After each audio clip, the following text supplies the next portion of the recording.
Welcome to Archive Obscura. Please help us bring you more of this type of content by liking and subscribing.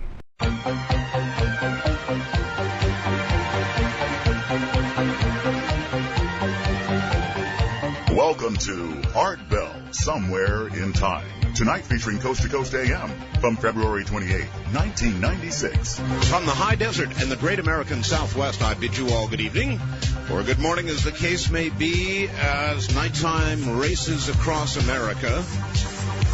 I guess for light races, nighttime does too, right? This is Coast to Coast AM, a conglomeration of unscreened, spontaneous talk radio that radiates roughly from the...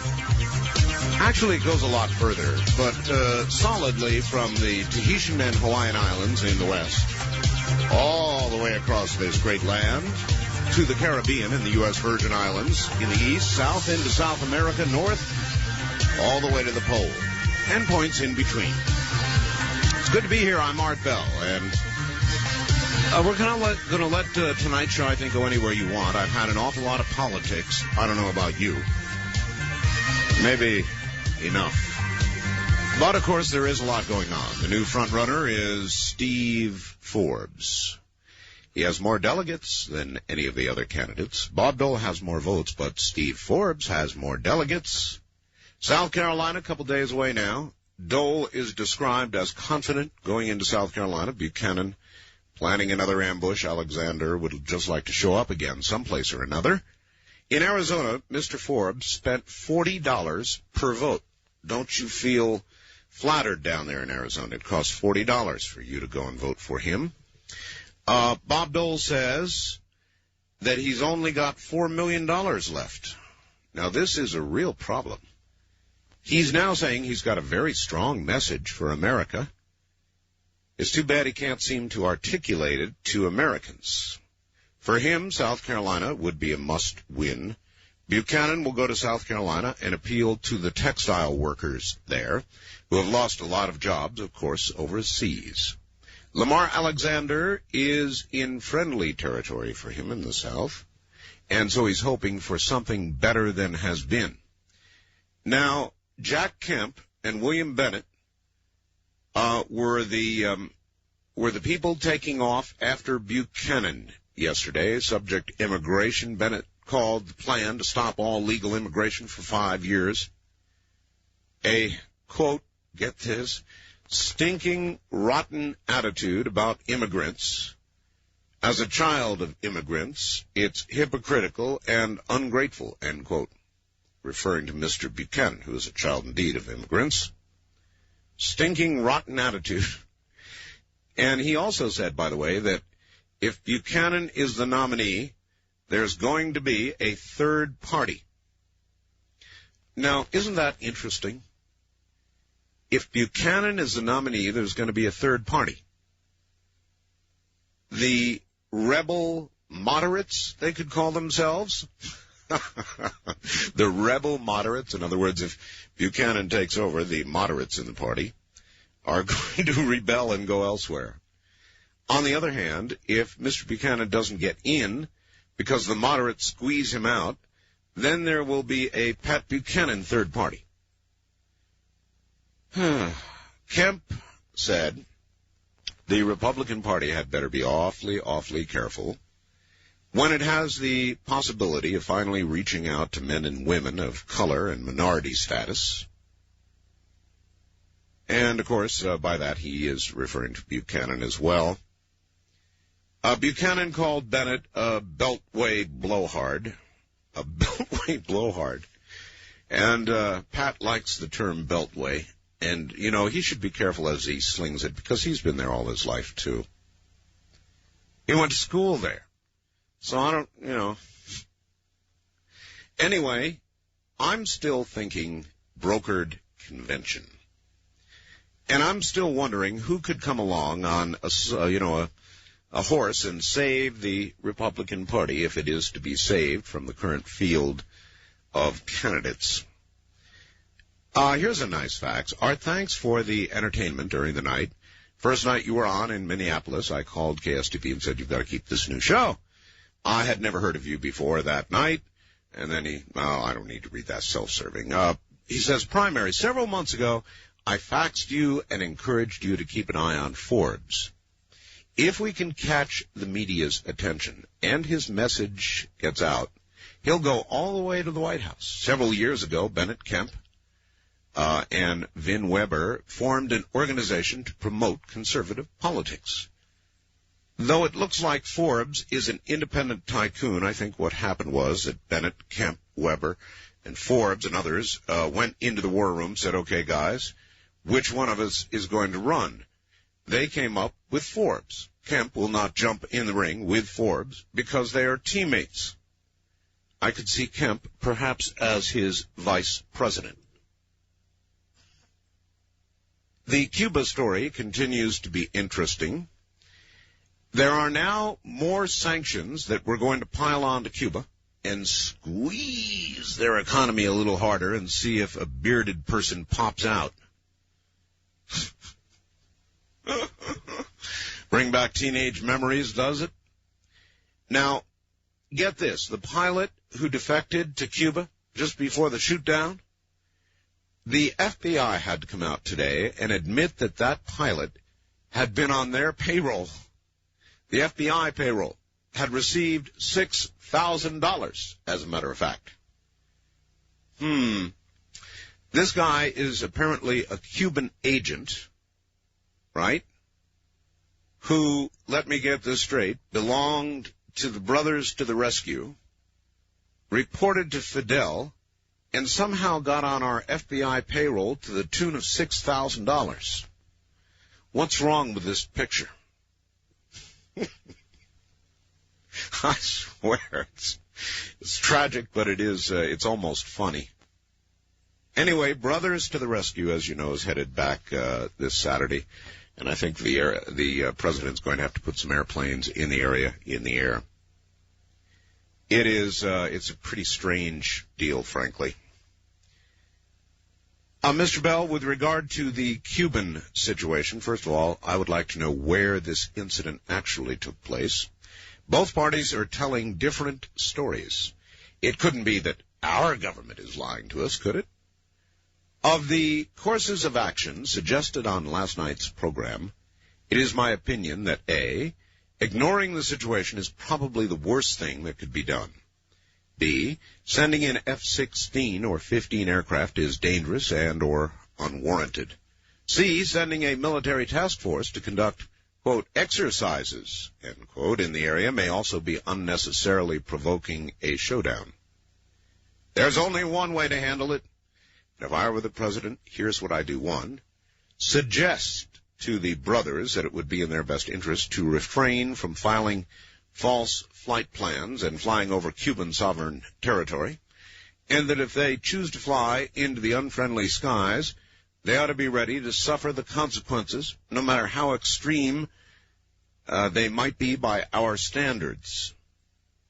By executive order, I would have one plane launched into the area of question, an AWACS. Their prime directive would be to monitor the activities on both sides of Cuba's 12-mile limit. If a confrontation were to happen, we would exactly know where it took place. That's reasonable.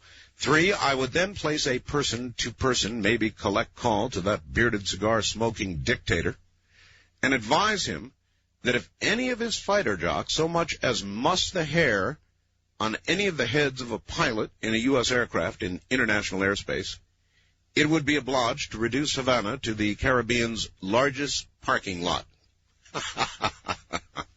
Well, sir, you were doing okay until you hit the last number 3 there. I'm not sure the shooting down, much as I think there ought to be a response, I'm not sure the shooting down of 1 or even 2 unarmed Cessnas would necessarily justify reducing Havana to a, as you put it, parking lot. I don't know about that. Then there is television. And there is something kind of interesting going on here. 36 television execs are going to the White House tomorrow. All the networks, all the cable, all the broadcast people. And what they're going to do is establish a new ratings system to be used with this V-chip. Now, this is really, really interesting, and I'll tell you why.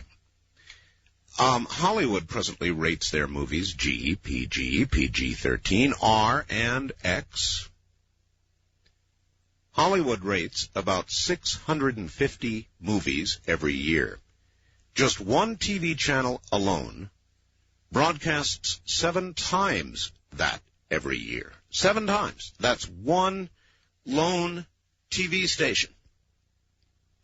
So I'll tell you what, that's a lot of rating to do. Now, it's already being done in Canada. As a matter of fact, an American TV station up in the state of Washington is also doing it. Now, here's where I see the rub. And they showed how they rated a couple of things, which seemed reasonable. Disney's Aladdin, rated as 1,000. That's 1000. The 1 for general interest, 0 for violence, 0 for language, 0 for sexuality. Had none of that. On the other hand, Baywatch, full of curvaceous eye candy, was rated 2 in the general category for PG, I guess. Violence was a 2. Language a 0, means it was pretty clean. Sexuality a 1. The curvaceous eye candy. Now, the people that are going to do the rating are going to be at the individual TV stations, which is pretty cool in a way, because they can decide about community standards. If you live in a town where your community standards are rather conservative, the local station could rate more things into an area that would not be seen by children, because the V-chip would lock it all out. Now, the broadcasters don't much like this idea. And the only thing I wonder about is, aren't you putting the wolf into the chicken house here? The TV stations, when they rate something as violent or with a lot of sexual content, once the V-chip is in, are going to be destroying their own audience. In other words, a lot of parents will lock out the violence and the sex. One wonders how much TV would actually make it through.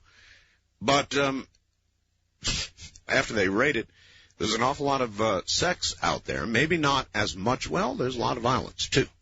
So once the parents lock out these shows that are rated beyond a certain point, beyond a 1, say, for a kid, the TV station is going to have its ratings hit the basement floor. In other words, there's going to be an awful lot of pressure on them to leave it as open as possible. That's what they're going to want to do. To make close calls go the easily rated way, so their TV shows will make it into homes. So if we're going to have a rating, it seems to me it ought to be done at an earlier stage.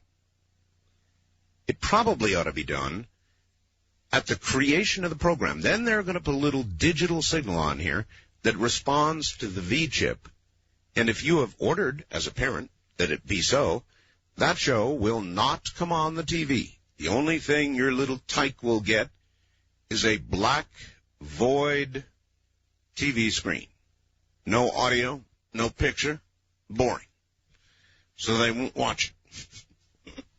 They won't even be able to receive it. So I wonder how you feel about that.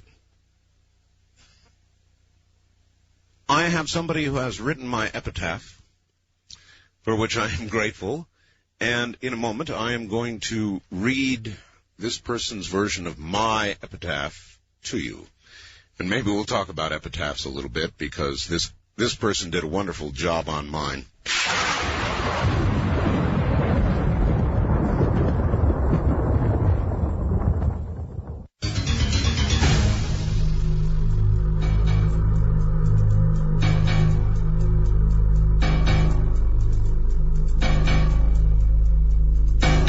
Well, my feeling tonight is that I've had enough politics. I suppose I'll be interested again by Saturday. I don't mind talking about it, but it's like I get to a certain level with politics, and then I want to talk about something else. Saturday, I guess there'll be another reason to talk about it, but, really, my attitude is the field of candidates out there is just not all that interesting.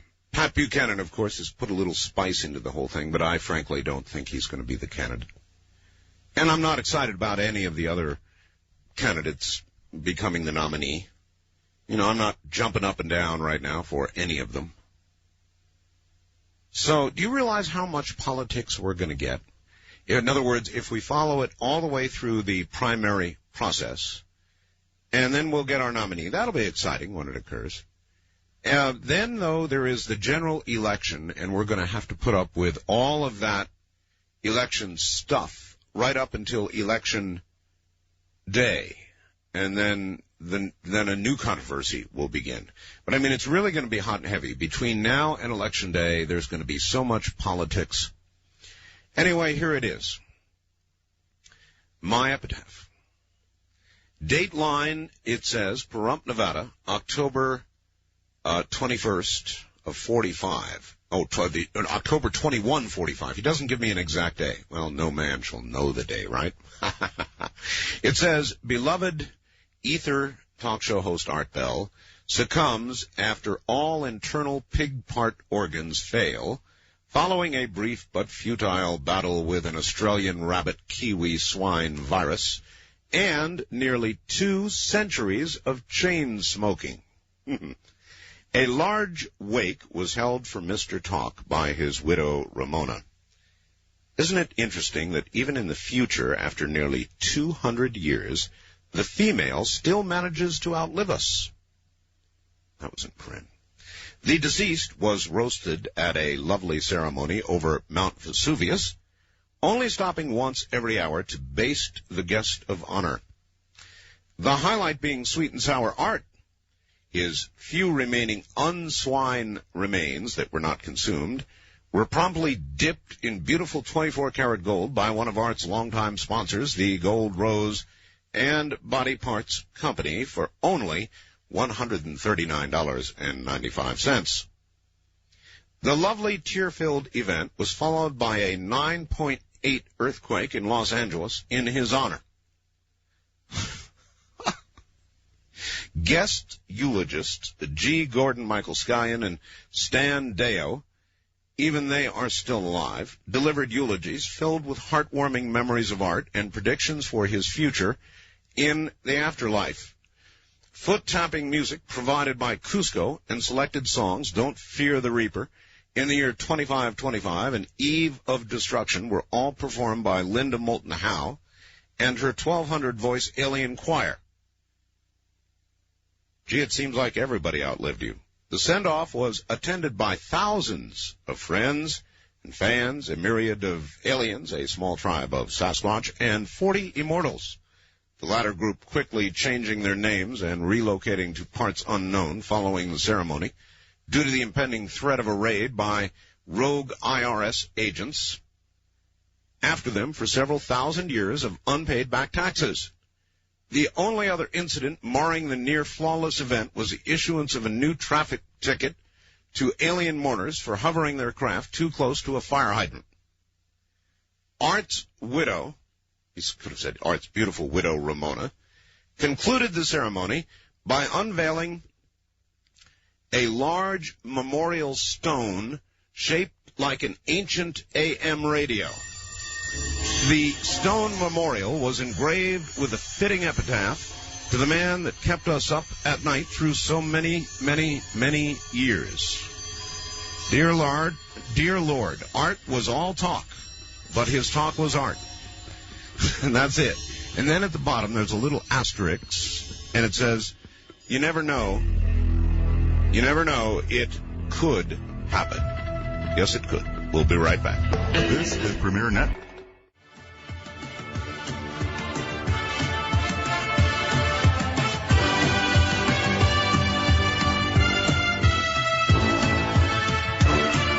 You're listening to Art Bell, Somewhere in Time. Tonight featuring Coast to Coast AM from February 28th, 1996. Hi, Art. I was just listening to the Los Angeles News. They said they were getting reports of an earthquake.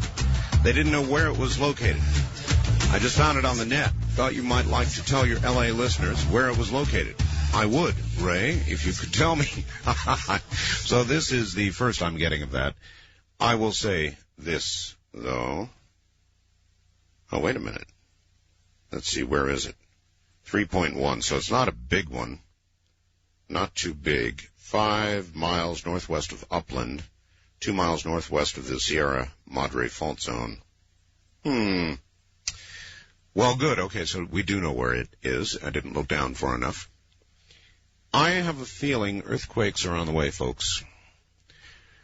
Just a feeling, very strong one. And it's backed up by a lot of others. I'm getting a ton of faxes. And if you have been tracing where they have been in the Western Pacific, moving then to South America and Mexico, then it's fairly obvious there's going to be one on the West Coast or on up through Alaska somewhere.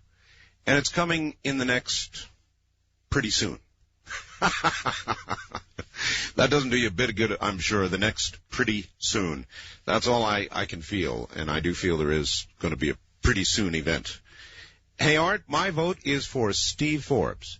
He's a kind of 90s Dr. Strangelove, don't you think? I can just see him in a wheelchair smoking a cigarette with the other hand totally out of control. He also has the same wild look in his eye. Can't wait for the first presidential press conference. Forbes is interesting, but I want to hear more of Forbes. In other words, if I hear him talk about the same one paragraph one more time on television, I'm going to throw up. Hope for America, positive message, blah, blah, blah. But you never get any of the details. You get that same little speech, and then, of course, given a second opportunity, immediately throws in the flat tax, and you don't hear anymore. It's sort of all he's about. I'm sure he's about more than that, but we're not getting it. Do any of you out there, other than an occasional debate, you don't get any more than the little paragraph Mr. Forbes has. He almost looks like a marionette sometimes when he says it. I'm not entranced with any of these candidates. I think that's what's wrong with me.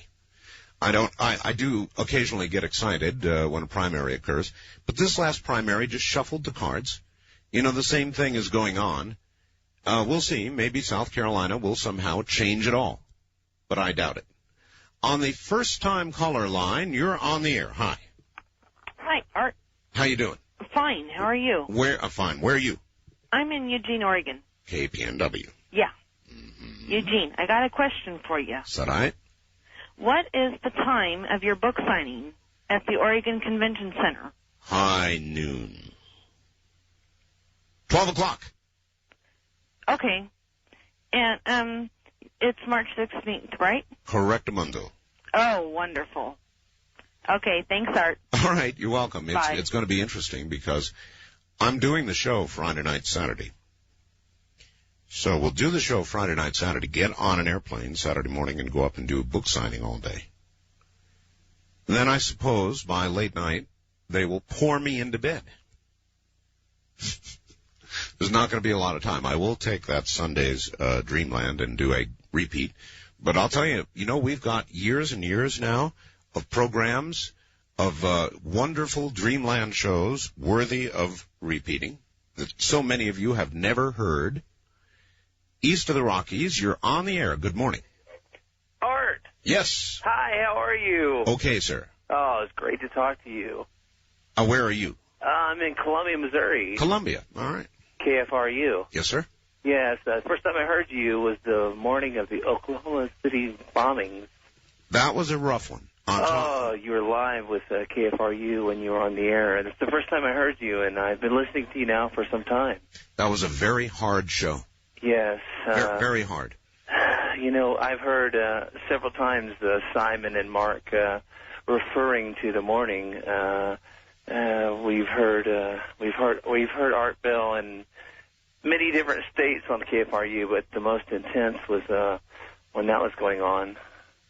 Well, events dictate, and I've had a lot of intense shows. I mean, you've got to admit, this has been an intense time in America. Yeah. All the way around. And where's it going, you know? Yes, I do. I'm sorry to say, yes, I do. The whole thing, as you know, I believe to be quickening, and there's all kinds of evidence of that. Where's it all going? It's quickening, but where is it really all going? I don't know. It's going to a different place. There is going to be a change. I can't tell you what it'll be. Well, I have a hope. I have a hope for the future, and it kind of goes with what we all listen to you talking about every night. And this is the first time I've been able to get through, so I'm really happy about that. We've talked about the presidential or Republican primary for many, many nights, and all of a sudden I'm tired. I'm tired. I'm tired of it. Well, you know, I want to cast a positive reinforcement for Steve Forbes. He started off low and now he's big, but I've always been a follower of Forbes. And I'm 25, and I mean, what he's wanting to do with Social Security and what he's wanting to do with, he's an outsider, and he makes me excited. I'm scared of Buchanan. I don't want. You know, the only thing.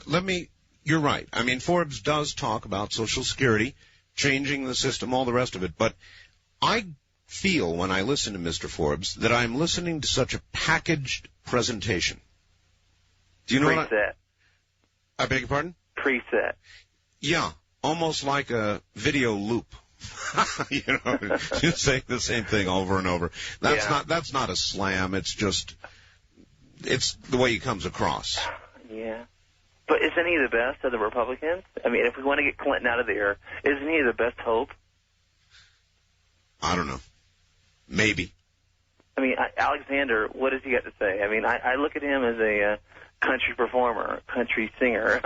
I mean, Buchanan, we can't trust him. Dole is, I mean, you've heard all the negatives against Dole. Forbes is the most positive. I mean, Colin Powell doesn't want to run. Forbes is the outsider. Yeah, I guess. But it's kind of like reaching into a basket of fruit and selecting the one piece of fruit that's only about half rotten. Thank you very much for the call, sir. I'm sorry, I don't mean to sound so down about it, but it is a little bit that way. I really sort of don't like the field.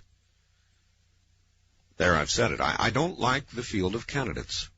I don't specifically, actively dislike any of them. They all have their points. But none of them, to me, stand out as a heartthrob. Does that make sense to you? Nobody starts my heart beating faster. I don't quite embrace anybody. And I'm not quite pleased with the field. And I've been thinking about that, and so then maybe something will happen. Maybe there will be a brokered convention, and Mr. Right, for America that is, will walk in. Who knows? Some days, who cares?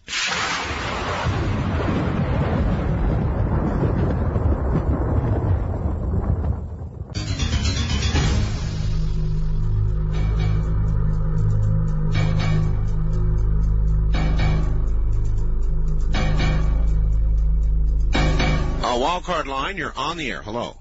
Hello from a dry but cold KABC. Yes, sir. Well, at least they're dry. Hey, Art, when you had your guest on, what was that, last Friday? Yes. And you were talking about the credibility of the NOVA program. Oh, yes. That tape, predictable disaster on earthquakes. That's the one that got sent to you that it's about earthquakes. Oh, yes. Mm-hmm. That was NOVA program. Yes. Mm-hmm. I'd just like to point out one thing. They do have a tendency, I noticed, on especially that program, like other regular TV commercial programs, to edit out things that don't support their point. And I'll illustrate it this way. I mentioned this to you before, but I ran out of time when I was talking to you. the Four Seasons apartment house building that collapsed during the Anchorage earthquake. I was there with my dad when he was taking photographs of the surrounding building. What they didn't point out, they took a nice aerial photograph of that thing flying around in a helicopter, but they didn't show the hospital right across the street that did not collapse. In fact, they didn't have to tear it down.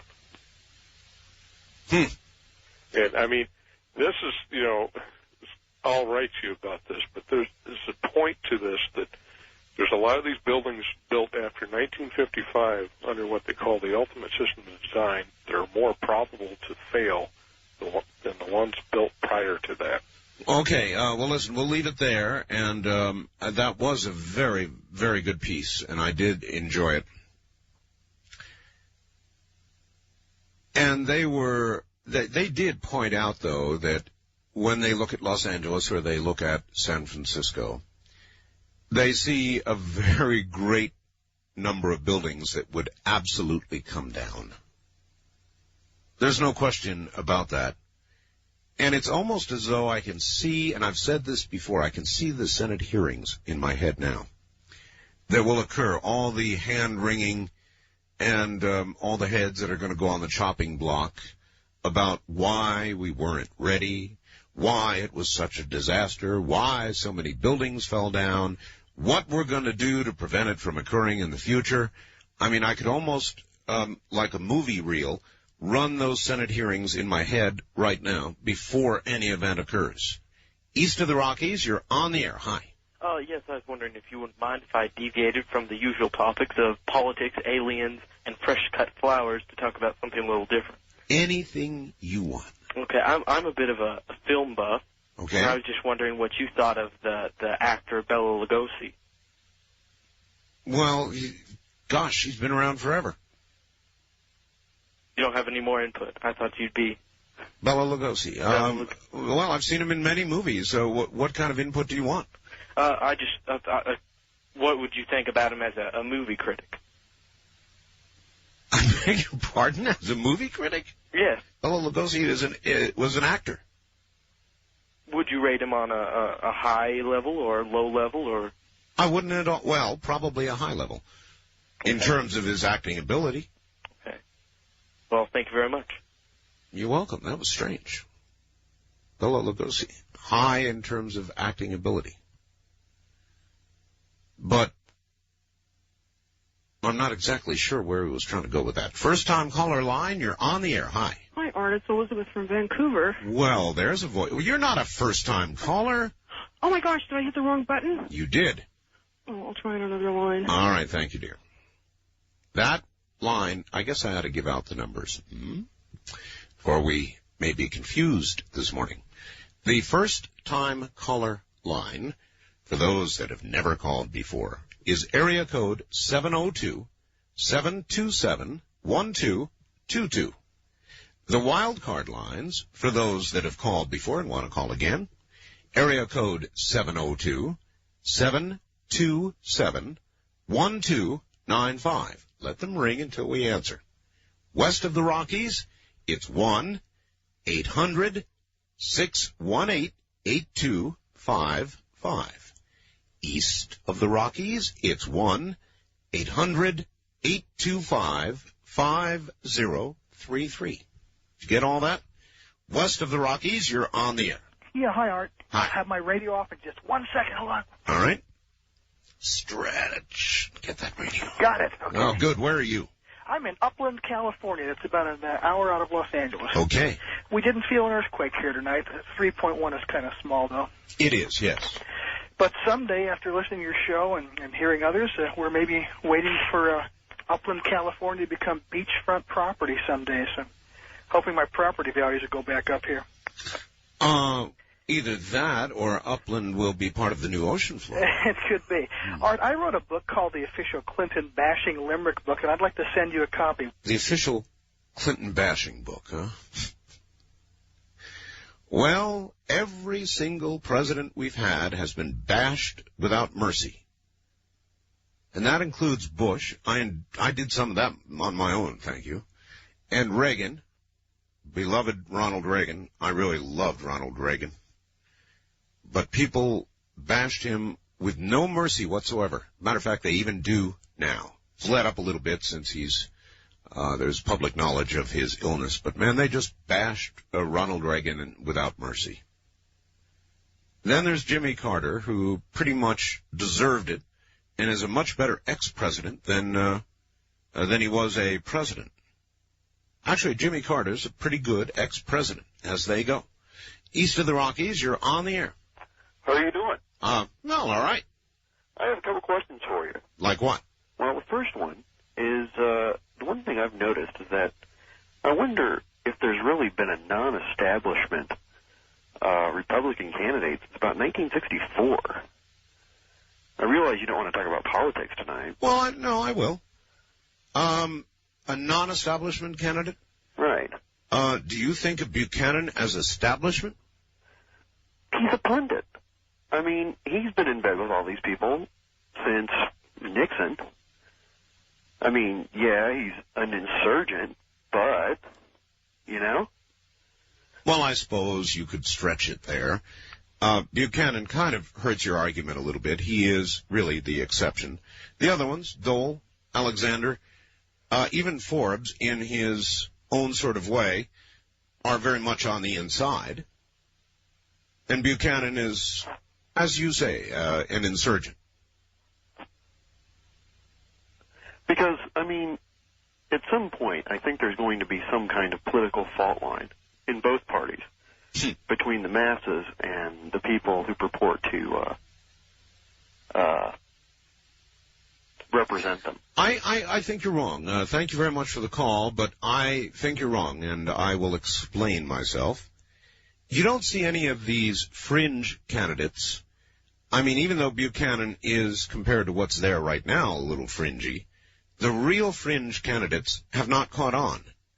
And if there was going to be this great quake, political quake, this great political awakening, and we would reach out and grab somebody from 2 or 3 levels under the current pack and raise him up as America's hero and savior, I just don't see the American electorate doing that, obviously. And what you're talking about would require they would do that, suddenly get fed up and reach out and get somebody like that. Or just tear the establishment down. They're not really doing that. All right. How would you construct the perfect political candidate? Now, here I am talking about politics. He'd have the fire and conviction and plain-spoken ability of Pat Buchanan. He'd have the conservative, calm wisdom of the William Bennett. He'd have the money of Steve Forbes, so he wouldn't have to use any public money. He'd have the tempered, easygoing nature of Lamar Alexander, wouldn't he? The only thing I guess he would have the barbed wit of Bob Dole. I was trying to figure out what it was we could take from Bob Dole, and that's as hard as understanding why he's running for president. God, that's mean. But the barbed wit of Bob Dole, I think, works just fine. He does have that. Bob Dole actually has a very dry, funny sense of humor.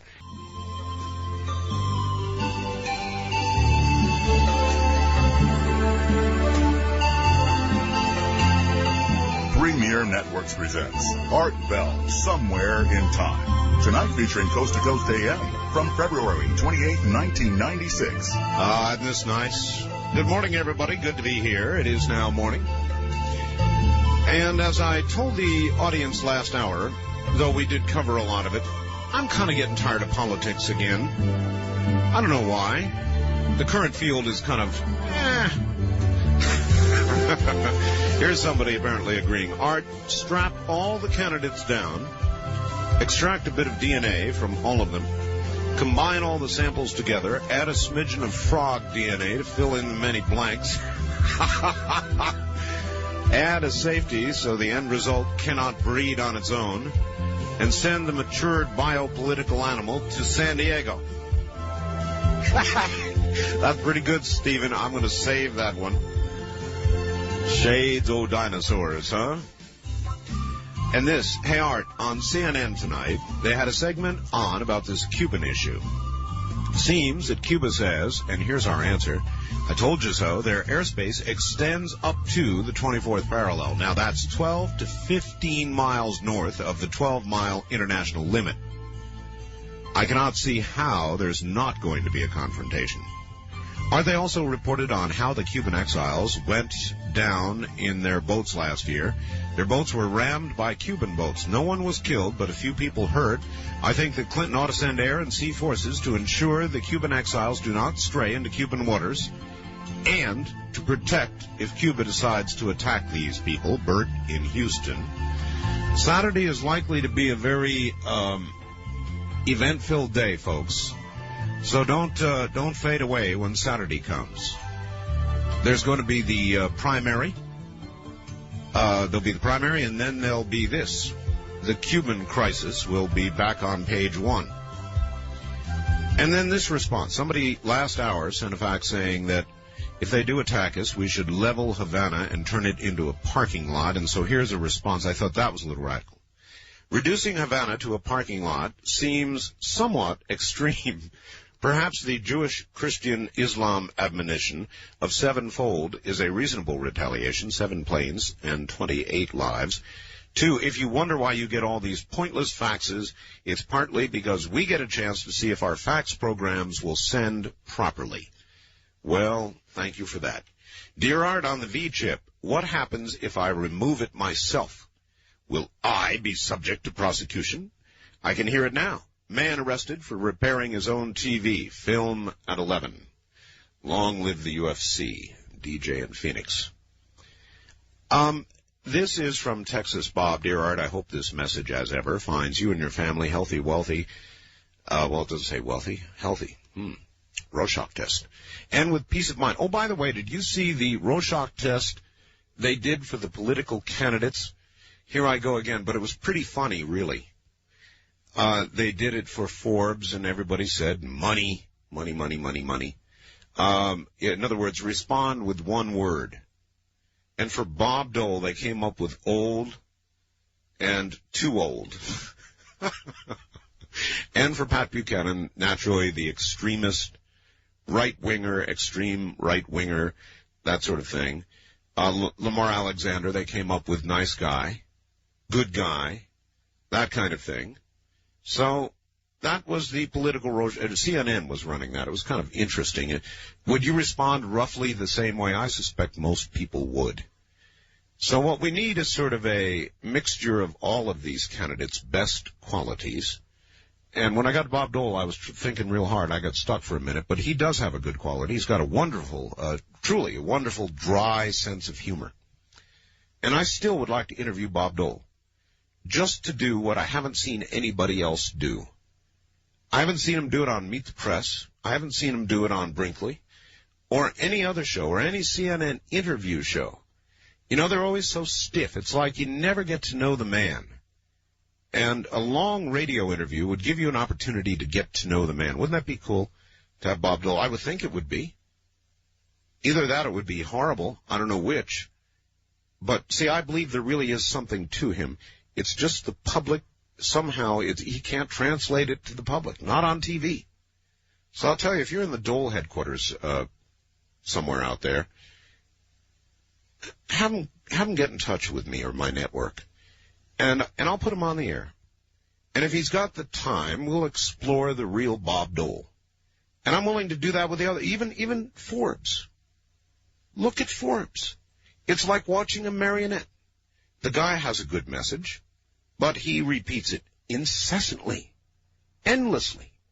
Surely there must be more to Steve Forbes than the roughly one paragraph you see him say again and again.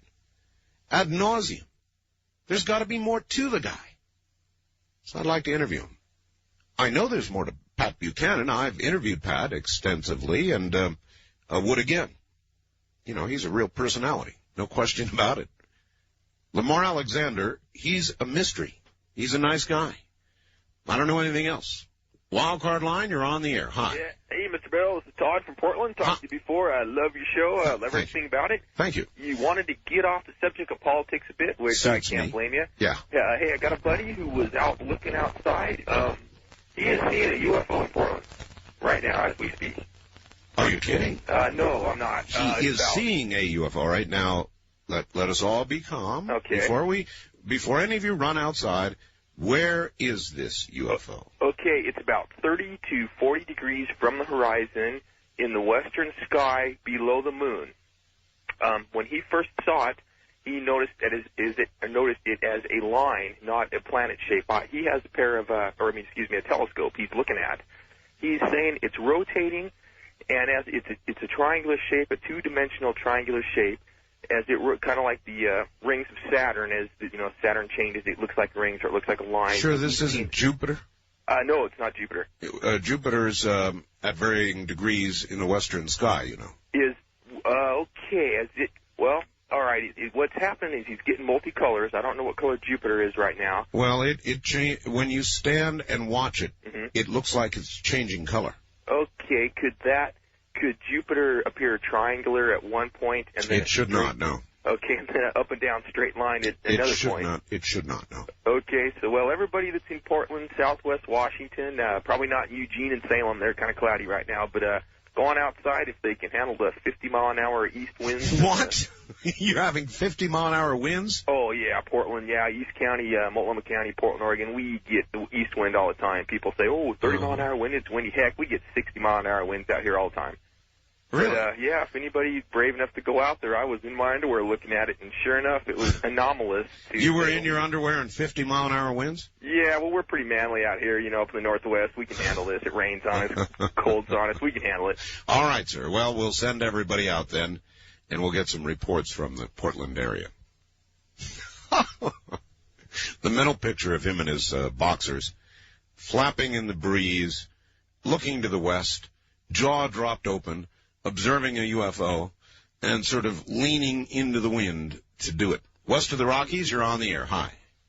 Hi, Art. Hello. I can't believe I'm on the air. I'm an absolute fan of your show. Well, thank you. Where are you? I'm up in Canada, actually, Vancouver, British Columbia. We're hoping one of these days to actually be on the air in Vancouver. 14C Fun, right? Now, how did you know that? I'm the one trying to get you on the air. I've been phoning them and phoning them and phoning them and bugging them and bugging them. I sent you email. Yes, you did. That's right. You got my email? Not only did I get it, but I passed it on to the network. Awesome. Hey, I haven't received a reply, though. Do you do replies or what? Well, that's an interesting subject. Not always. You've got to understand, I'm getting 150 to 200 pieces of regular snail mail a day. Right. I'm getting more than that in email, and it's not humanly possible. Yeah. I respond to the important stuff, and when I can.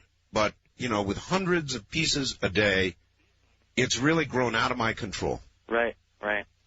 Yeah, I know what you're talking about. I'm also a ham radio nut.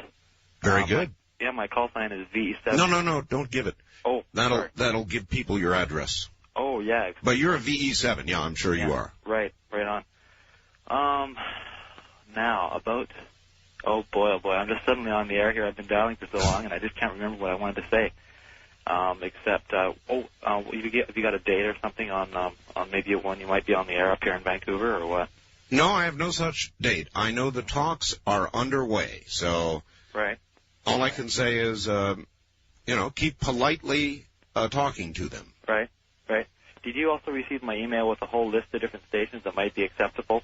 I did, and I passed that one on as well. Right. Okay. Everything of that nature I get, we send up to affiliate relations, Julian Hudson and Company. Is that how it works? Yes. Oh, very good.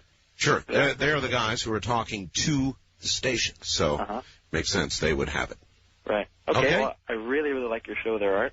Thank you, my friend. And another thing is you should talk to your Bob Crane at C. Crane and get him to make something that it's just like a phone, except it will keep dialing the number over and over again like a modem is when it's busy. They're called devil dialers, sir. Yeah. Do they sell them or anything? Of course. C. Crane sells those? Yes, but you have to be licensed to have one. Oh, is that right? No, I'm kidding you. Of course they have devil dialers. Thank you very much for the call.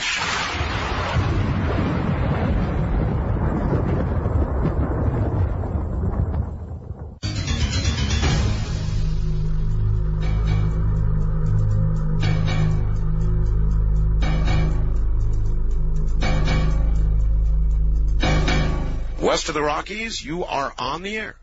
Yeah, Art. Yes, sir. Yeah, I'd like to talk to you about that, the tethered satellite that got loose. Yes. And I got a little bit of an idea that what might happen on it. From what I understand, I heard that was an Italian satellite. Really? Well, yeah, it was like some company in Italy or something had wanted this experiment to be done, and so they contacted NASA to do it. Uh-huh. And so, being as that's it, maybe there's a possibility that the government released it, let it go, and said that it broke loose, because by chance, maybe this experiment may bring up, may show some evidence of possibly maybe what HAARP is doing up there. I'm not able quite to connect the Italian part to the HAARP part. Well, they wouldn't want other countries to know what they're doing. Very possibly. Well? It's possible. Look, anything's possible. I mean, who knows? But I'm trying to connect all you said there, and I'm not quite making it. Well, but that's all right. I mean, your theory is as good as anybody else's. But I do want to say one more thing. Yes. You know, on the nanotechnology? Yes. I heard that show, and it was excellent. And I remember a gentleman asked him, later on in the show, asked him if, how far have they advanced on this. And I was watching a deal on PBS, a show called Stuff of Dreams. Yes. This was, back several months ago, about 8 months ago. Right. And on it, they were showing that these guys used one of these electron microscopes, and they picked up separate atoms, and made two stacks of atoms. Yes. One, I think, was like silver, and the other one was copper or something, and they were like about 20 atoms apart from each other. Yes. And they stacked them up, and what they noticed several days later when they looked at it again is that one stack had gotten smaller and the other one larger. Oh, now that, thank you very much. That is interesting. Not exactly sure what it means, but it's interesting. West of the Rockies, you're on the air. Hello. Hi, how you doing today? Okay, sir. What show is this? I beg your pardon? I think I got the wrong number. Oh. The wrong number. I don't get a lot of wrong numbers here. It's interesting. I bet he turned up his radio after he heard that. He said, "Oh my God, I was on." I said, "I had the wrong number." Wildcard line, you're on the air. Is this Art? It is. Yes, Art. I'd like to say I was listening to you the other day about not the other day, but about a couple of months ago about you were talking about using the power of our minds to maybe eliminate some of these dictators and this and that. You want to go after Castro? No, I'm just saying that if we all powered our minds together and went after Castro, the problem is that I think that those people already are super sorcerers in every part of the society. Do you know what I would like to do? Sir, before you go any further, let me tell you something. Maybe you know something about this. I opened a piece of mail earlier today. Yes. And I was cursed. Why? I opened it, and a piece of paper simply said, "This is a curse on you." And there were bits of hair and ashes in there. Oh, well, part of my relatives are from New Orleans. That might have been like from down in the voodoo people and this and that. You know what? I didn't notice the postmark, but I should have. So I've been cursed. Well, no, all I'm saying is that I think that it would be awful hard for us to all say tonight that we could put our minds together and then tomorrow Castro wake up dead. We could do that. How do you know? Until we try such a thing, how do you know? We really don't know, and we really could do it, except that it would be, would you accept the responsibility of that we just eliminated a dictator by doing that? Yeah, I mean, would you wake up in the morning feeling good that we did it? Is all I'm saying. Well, yeah, I could do it. Okay, well, one other thing then, I would like to say that we could do it. In other words, I believe in the death penalty, all right? Okay. And Castro, not just now, but throughout his career, has murdered again and again and again and again and again. So could I direct that kind of energy toward him if I got in the mood? Yeah, I could. Well, what I'm saying is there's a better way to hit him. Like, it's evident that Castro or any of those dictators that are over there, or any of the dictators would say that incest is best. He's got complete control over any women or girls or anything that's there. I mean, he's got to be completely retarded. And I would say that if we spoke up this way and said what's going on there right now, we could absolutely destroy him. All right. Well, look, first of all, I think that your reference to his being a dictator and a wild man with women and all the rest of it, that there's not very much to stand behind that. I don't think, as a general rule, Castro has run an immoral, has been an immoral leader to his people. Well, of course he really has, because he has murdered people. But in terms of what he has tried to do for his people, he is making a sincerely misdirected communist effort. And I don't know that he's the kind of demon that you portrayed him to be, sexually fostering incest and all the rest of it. I don't think I've heard that of Castro. However, he has certainly murdered, and a good recent example are the 4 people who were shot down in that aircraft, in those aircraft. It's murder. Murder. So could I direct energy, if I thought it would work, towards snapping a little blood vessel in the bearded one's forehead? Well, I could do that. Could I sleep at night after I did it? Yeah, I think so. Does that shock you? First-time caller line, you're on the air. Hello. Hello, I'm calling from Portland, Oregon. Yes, sir. How are you this evening? I'm fine. Did you go outside to see if there was a UFO hanging there? No, I didn't. I've seen UFOs in and around the Portland area before. So no big deal if one's out there. It's no big deal. Yeah, I've seen photographs of areas around Forest Grove where they had as many as 30 or 40 UFOs in the sky. Well, I must say we're getting very blasé when notification of UFO in the sky is given. People don't go out and take a look. Well, there's the old propaganda indoctrination routine that goes on with a lot of people about UFOs. Yes, it's true. Anyway, you must have called for some other reason. Oh, yes, I did. Mm-hmm. I got a couple of things. This flat tax that Steve Forbes is supposedly talking about. Yeah. Well, the way he's got it written, or the way I've heard about it earlier today, was that it protects capital gains, investments, and retirement income. Yep. So, it's the working people that are going to pay the taxes that earn wages.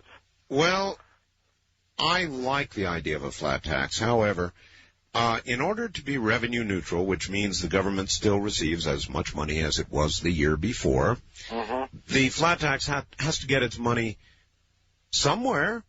And if you look across the spectrum, it would arguably reduce taxes greatly on the rich, those who derive their income from That's exactly the point. Interest or investments. And then they say it would give the little guy a big break. So if you still have to be revenue neutral, then it's got to go to the middle, which is where the money is, to get the money. And that seems logical to me. And now we get to the point. Yes? The flat tax is sound and good in its own right, but there's even another tax that's even better than the flat tax. Consumption. Where everybody pays. That'd be consumption, right? Right, sales tax. And, federal sales tax. Yes, sir. Anywhere from 8 to 10%. No, I understand, and I'm leaning a little that way myself. That would mean that those who spend, those who consume, support those who, to a lesser degree, do not. And it would be interesting to know what percentage you would need on everything sold in order to make that one revenue neutral, and what that would do to inflation. A lot of good questions. We'll be back, I think. This is Premier Networks. That was Art Bell hosting Coast to Coast AM on this somewhere in time.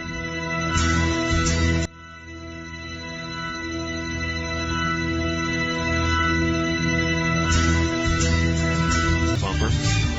That's why I did it going out, do it again, come back in again. Oh, that was redundant. Anyway, I started to read or give you a little bit of a Texas Bob facts here a little while ago. He said, my breath was taken away by the recent Origins of Man broadcast. I had to tape it in order to listen to your Sunday evening show.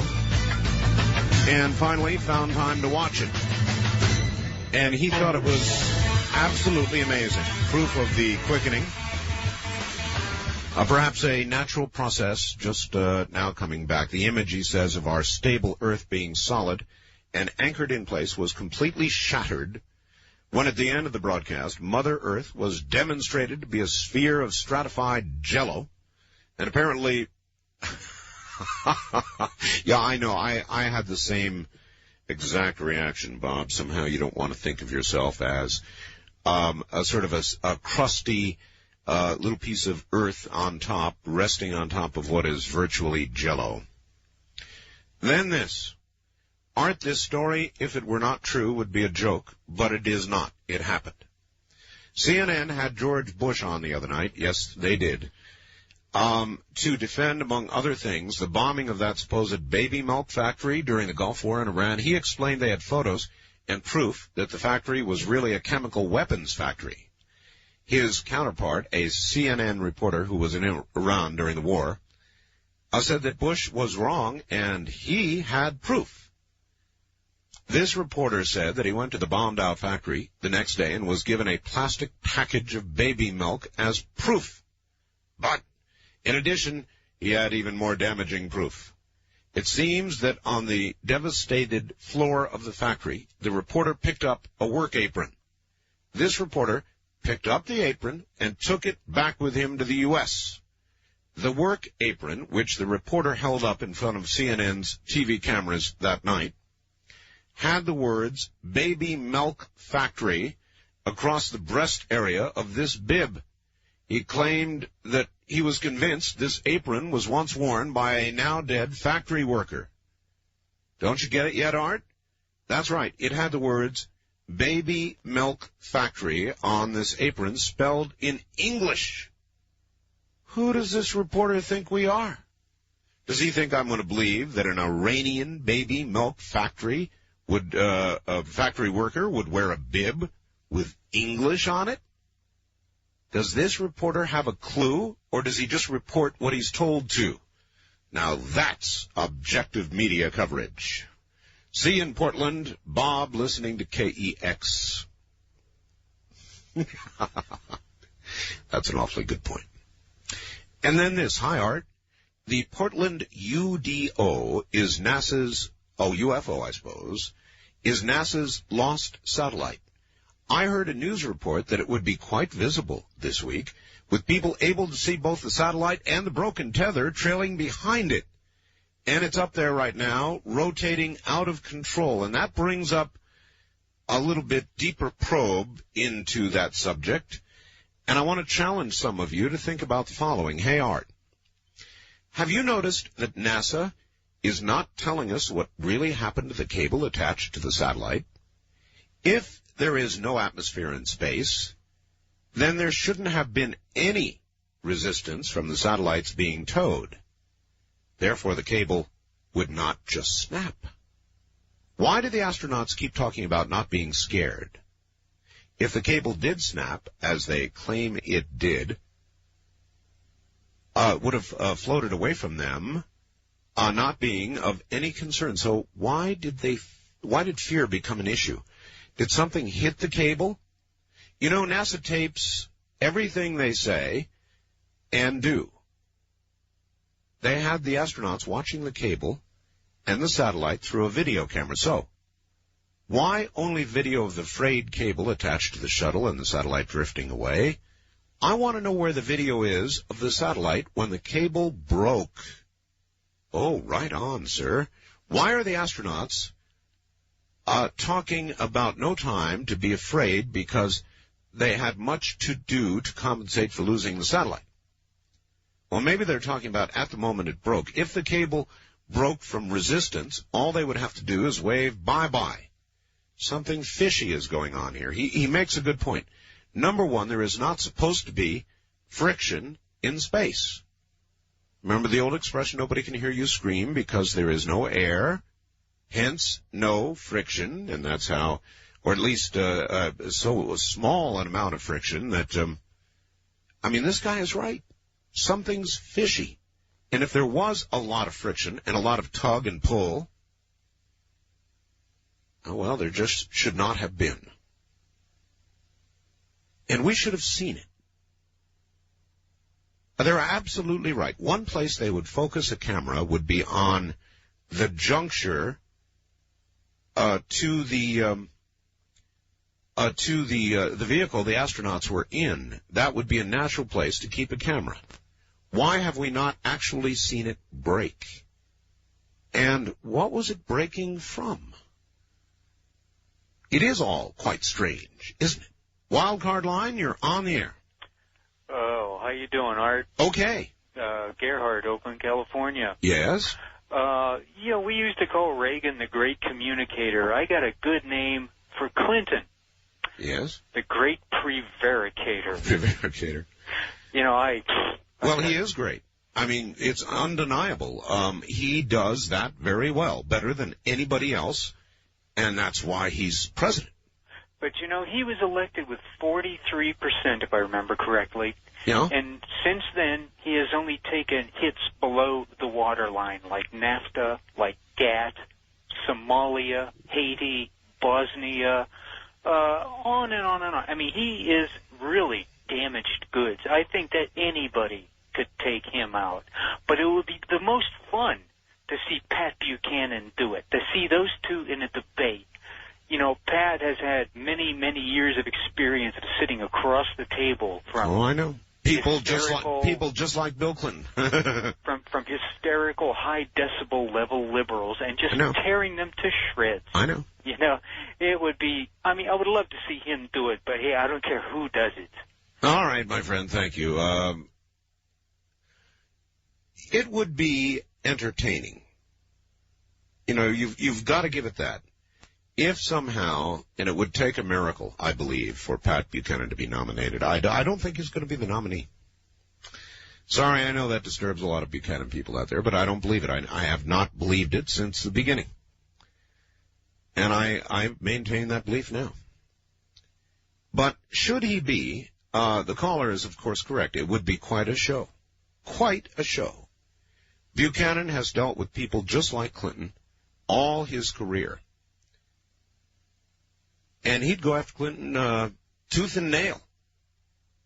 I really think one big mistake that Pat Buchanan made was dressing up in the little big man costume yesterday or the day before down in Arizona. He was all dressed up in black, looked like black leather. He had a Texas million-gallon hat on. He was wearing a gun, low-slung like gunfighter. He looked like little big man in his gunfighter stage.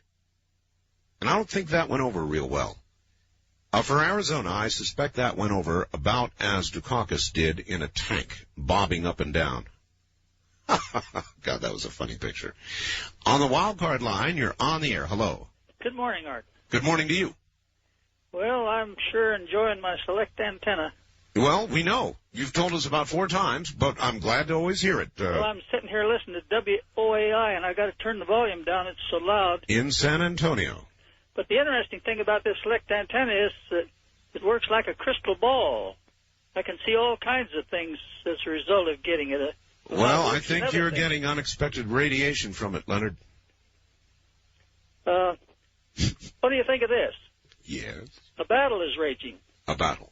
It is not a question of right against left or conservative against liberal. It is good versus evil. Or Democrat against Republican, or white against black, I'm rich just against guessing. poor. Yes. It is a question of right against wrong. I knew it. Of good against evil. Mm-hmm. Of hate against love. Yes. Of sin against righteousness. Yes. Okay, Leonard, we Yep. get the idea. Which side is winning? Which side is winning? Yes. Well, it's going to look like the Antichrist is winning until Christ comes back, and then you know what... Now, this is like asking for a political spot survey. At the moment, which side is winning? That's well, a fair question.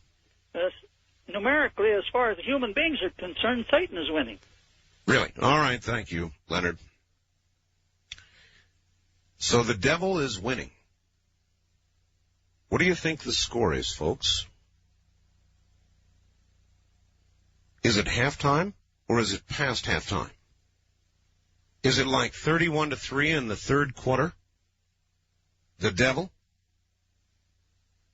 Or have we not yet reached halftime? If there is a battle, as Leonard suggests there is, what do you think the score is right now? We'll be right back.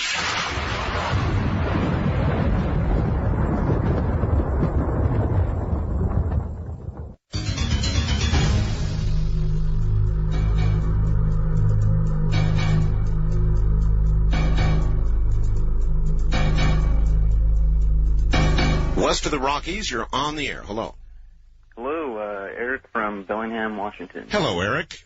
Hello, I'm just curious I wonder why NASA isn't recovering the $400 million satellite. Well, I can give you the official explanation. Well, the fuel? That's right. Well, if they can afford to be up there for a couple more days to, do whatever they're doing, well, why can't they afford to go and recover $400 million? Well, because of fuel. Now, it would require fuel to go and rendezvous, and it would be, they say, somewhat dangerous. And to just stay up there for a couple of more days in free orbit does not require fuel, but maneuvering does. Yeah, of course. Well, then that's your answer. If they were to use the fuel to go after that satellite, they might go below their margin of safety to do a correct reentry. Their reentry window and all, yeah. Yeah. Well, makes sense, but it's expensive. Well, there are a lot of mysteries about this that I don't understand. What could possibly cause that to snap if there is no friction in space? And no weight, of course, to cause any stress on the line. Yeah. Then what could possibly snap something like that? I mean, that was not exactly a kite string tether, was it? No. That was a real thick, real strong tether. And you would think that if there was that kind of friction, that the shuttle itself would have been literally pulled along, possibly even out of orbit. Yeah, that's true. So, something's rotten in outer space, sir. Yeah. I appreciate your call. Thank you. Now, there may be something obvious that I'm missing here, but I don't get any of it. I mean, I get that they could string a satellite out on a very long tether, and they would almost, in order to bring it taut, seems to me they'd almost have to move away from it. Or set the satellite, when they released it, in a slightly lower orbit, so that eventually there would be tension. There would be a delta, a difference between the two orbits, and that would, naturally, take it out. So what in the world, and then too, if it was strong enough that it would actually snap that tether, and I saw it was a pretty thick tether, wouldn't that have jerked the shuttle capsule literally out of orbit, or sent it tumbling? Wouldn't that kind of force have affected them in a very major way? It is quite a mystery. Actually, west of the Rockies, you're on the air. Hello? Hello. Art, I'm calling from Washington State. Yes. And, lots of us don't even have touch-tone phones, much less those computers so that we can see you and your cats. And I wondered if you'd tell me what you look like. What do you think that I look like? Since you have not seen me, right? Right. What do you think that I look like? I think you look like a young Steve Allen. Really? That's interesting. I don't know that I do. You're not really far off, but I hesitate to describe myself because. Are you handsome? Of course. I don't know. Well, that's I good, don't because know. I'm going to lose my job for staying up all night listening to you. I'm no Steve Forbes, I'll put it that way. Oh, no, not Steve Forbes. Alan. No, I know. I can't describe myself. I'm about 6 feet tall, probably weigh about 200 pounds, maybe 195, something like that. Okay, well, you sure sound good. Are you still smoking? Yeah. Me too.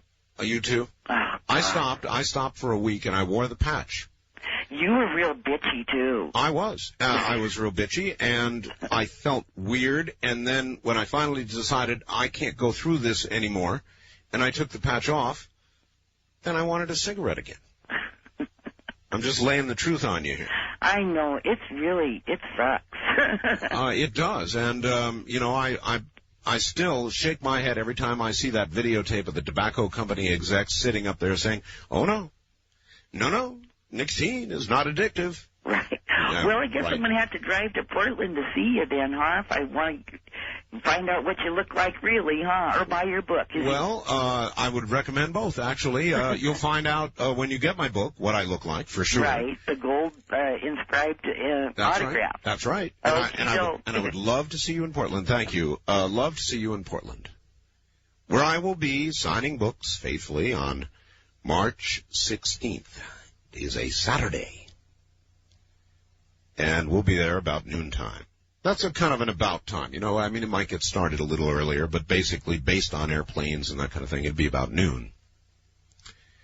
Now, if you would like my book, he says, as he reaches for the information, I wrote a book which I consider to be a very good book. It is my legacy, as opposed to my epitaph, which I have here. I should read that one more time tonight. It's really funny. But I have written a book that summarizes my very weird, bizarre life. It also summarizes a lot of years behind the microphone, and I talked a lot about things that I can't talk about on the air. And I talked about a whole lot of very personal things. That's all in my book. And if you order now, and I am told now we are 2/3 of the way through the special edition. That didn't last long, did it? If you order my hardcover edition of The Art of Talk, or the audio version, which I did myself, I thought about that really hard, and then I thought, man, can I go through all this again? And I did, so there is now an audio version. If you order either one, you get the 5x7 glossy photograph of me standing upon my porch, and you get to see my desert. I like the photo. And I signed it in a gold pen, as a lady said, and that goes free of charge with an order of either my regular hardcover book or the audio tape, but it's going to be exhausted soon. So you need to call and, take the plunge. East of the Great Rockies, you're on the air. Hello. Yes, this is Ralph in Middle Tennessee. Hi, Ralph. How are you? Fine. Just wanted to point out that it is early on February 29th, and this is the day that Honorable Secretary Rubin had said that he could not go beyond. You're exactly right. And I was wondering if you'd heard anything about it. I didn't see anything at all today on the news about it. Perhaps the Honorable Secretary Rubin has determined that being February 29th, it is, of course, the leap year day, and this is the day that time will stop. He doesn't have to worry about it. I have no idea otherwise. You are correct. It is the day, the official day. So we'll have to see what happens. Maybe some of your other listeners have heard anything about it. Maybe he's found some more pension funds somewhere, I did notice yesterday on CNN that they said that, they just reiterated basically what Andrew Galt had said about that the Republicans were going to be sending him the bill and that it had so many stipulations that nobody knew what he was going to do with it. Yeah. But that was last I heard. God, you would think as big a deal as it is that we'd hear something about it. I kind of lay it back to I'm more mad at the media, not for what they tell us, but what they don't tell us by omission. It's true.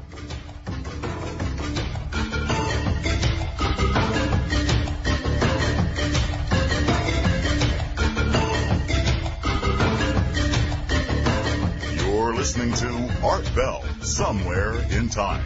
Tonight featuring Coast to Coast AM from February 28th, 1996. Once again, here I am. There's somebody on Vidian right now that typed me out a message, watching me on Vidian. And it's somebody named Christian. He says, Art, I am an alien, and I eat humans. Now I know what you look like. I've got to regard that last sentence as a threat in view of the first. Well, it's been that kind of day. I opened up a letter earlier today, and out rolled some human or animal hair with ashes and a simple little piece of paper. It says, I have been cursed, so I've got a curse on me tonight. For all I know, for all the rest of my life. And we're having a very strange conversation about all kinds of very strange things, including why the satellite snapped at the end of the tether, the shuttle end, actually, of the tether. And I've got some faxes on that. It's a very interesting question. And we'll get to all of that in a second. Politics, we're talking about that tonight somehow as little as possible. Dear Art, I've worked closely with NASA and the Caltech Jet Propulsion Lab. My field is orbital mechanics. This is the guy I was looking for. The strain on the satellite tether was expected. The strain comes from the difference in orbital height, slim as it might be. See, that's what my guess was. Therefore, the velocity to maintain orbit is greater for the shuttle as opposed to the satellite. Remember, the further the object is from the center of the Earth's gravity, the less pull gravity has on it. The less pull equates to a slower velocity needed to keep it in orbit. One of the experiments would have tested the ability for raising the shuttle to a higher orbit by passing an electric current through the conducting tether. This current in the tether, which is passing through a magnetic field, in other words, the Earth's magnetic field, would exert a force or a pull on that tether, raising the shuttle to a higher orbit. Obviously, the strain was too much. Sincerely, Dr. Warren, I won't give his last name. And doctor, that is a good explanation of how the tether had a strain. Now the part that I don't get, doctor, and you can put this in another fax if you would like. But doctor, I saw the tether. That was a pretty big tether, doctor. That was a very strong tether, doctor. And the shuttle itself, it seems to me, a couple of things would have happened. In other words, where you've got a reaction, you should have a reaction. Now explain this to me, doctor. The shuttle should have been exerting a pull, a force, to maintain its position against the drag that you've described of the satellite. So therefore, when it snapped, it should have had a rubber band kind of effect. The shuttle should have then moved higher in orbit, I would presume. Yes, higher in orbit. Suddenly, it should have jerked. It should have begun to spin. In other words, the force exerted to actually snap that should have had an effect on the shuttle. I have heard nothing. So explain that one to me, doctor. And then this, dear Art, with respect to the question regarding the tethered satellite failure, during deployment of the satellite, dry gas jets are used initially to maintain tension in the tether as it is reeled out. After the satellite reaches a sufficient distance, several hundred meters, gravity gradient differences between the satellite and the shuttle orbiter takes over, resulting in tension in the tether. In addition, the tether tension is maintained within prescribed limits by an active feedback control system located in the tether deployer within the payload bay. This control results in minute reeling out and reeling in of the tether. Hence, the tether is always in tension. Also, a very good explanation from Robert in Denver. Thank you. But again, for both of you, explain to me why there was not more of a reaction when the tether broke. There was obviously established then a pretty severe tension because that was a big mama of a tether. So when it broke, there should have been some kind of reaction. If the forces you describe were in place, then when they were instantly released, there certainly should have been some sort of reaction of the shuttle. Am I not right? I think I am. First-time caller line, you're on the air. Hi.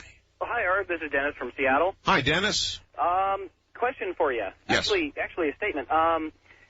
Most planets have a gravity well around them, don't they, that extend out pretty far?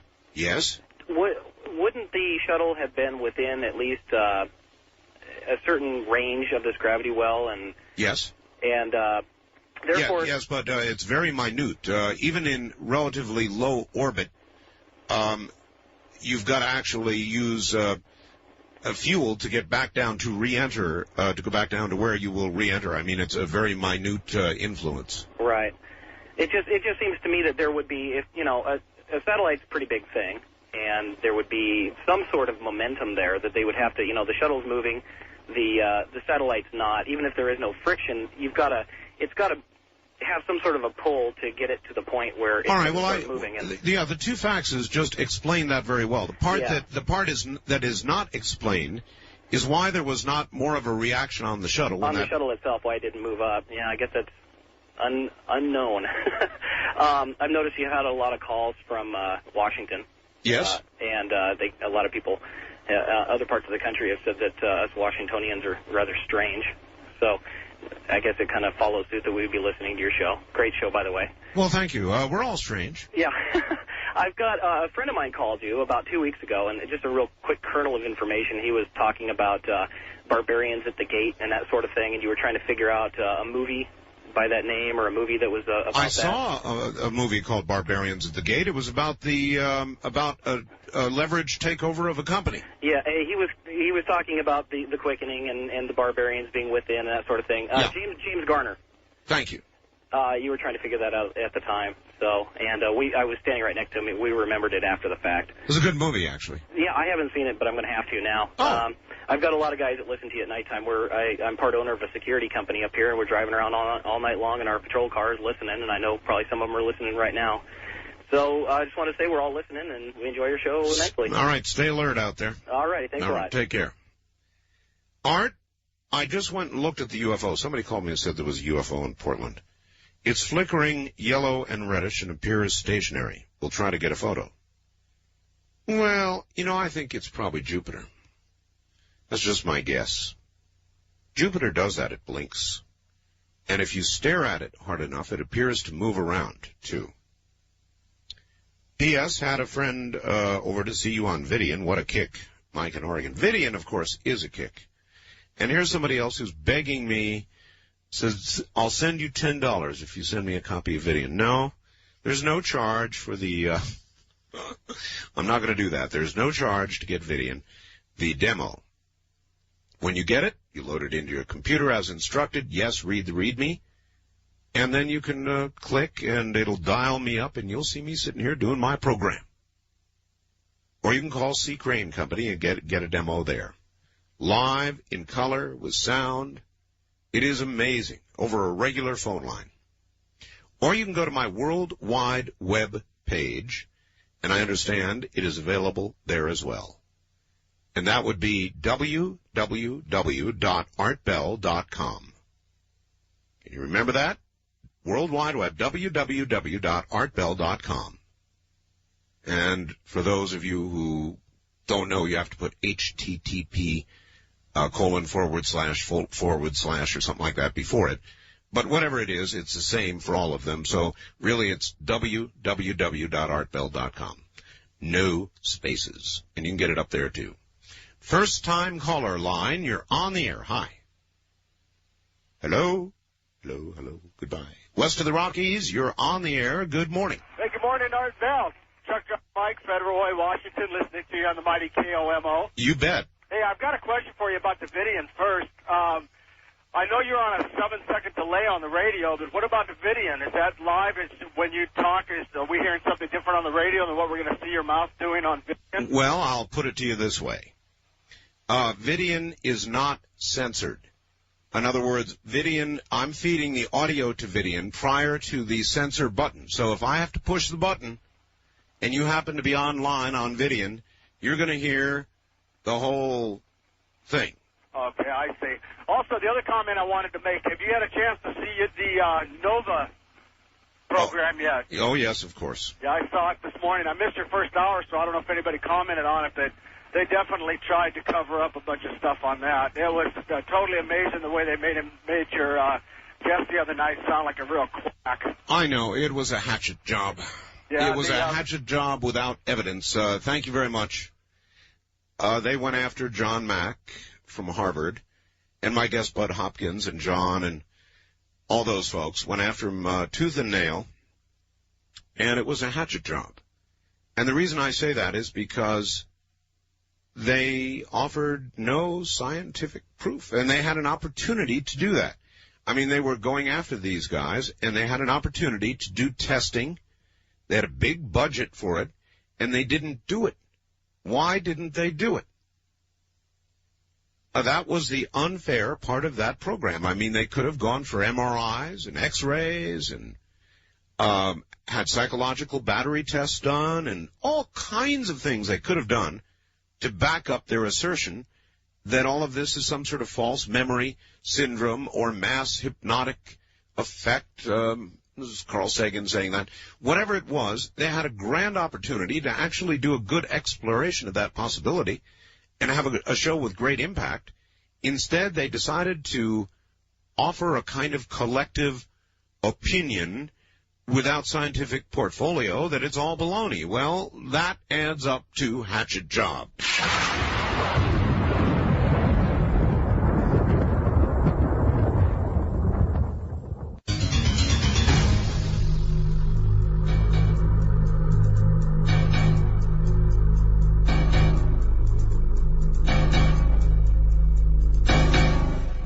Back now to the unknown. On the first-time caller line, you're on the air. Hi. Hello, hello. Hello, Art. Yes, that's me. Turn your radio off. Oh. That's always very important. I thought I had you all figured out. Nobody has me all figured out. This is Randy in Omaha. Yes, Omaha. Well, I've been listening to you for about 5 years now, and 3 of them were in Denver, and I caught you from midnight to 5. Right. And then I moved to Omaha, and I catch you from 2 to 5. 2 to 5, all right. And I heard you mention that you're going to pick up Dreamland here. Omaha is indeed going to pick up Dreamland sometime next month. And today is 29th, right? Right. Leap year 29th. So next month begins tomorrow. Now, that doesn't mean they're going to start tomorrow or this Sunday, but sometime, I forget, during the month, around two-thirds of the way through the month or something, they're going to start carrying Dreamland, yes. That'll be great.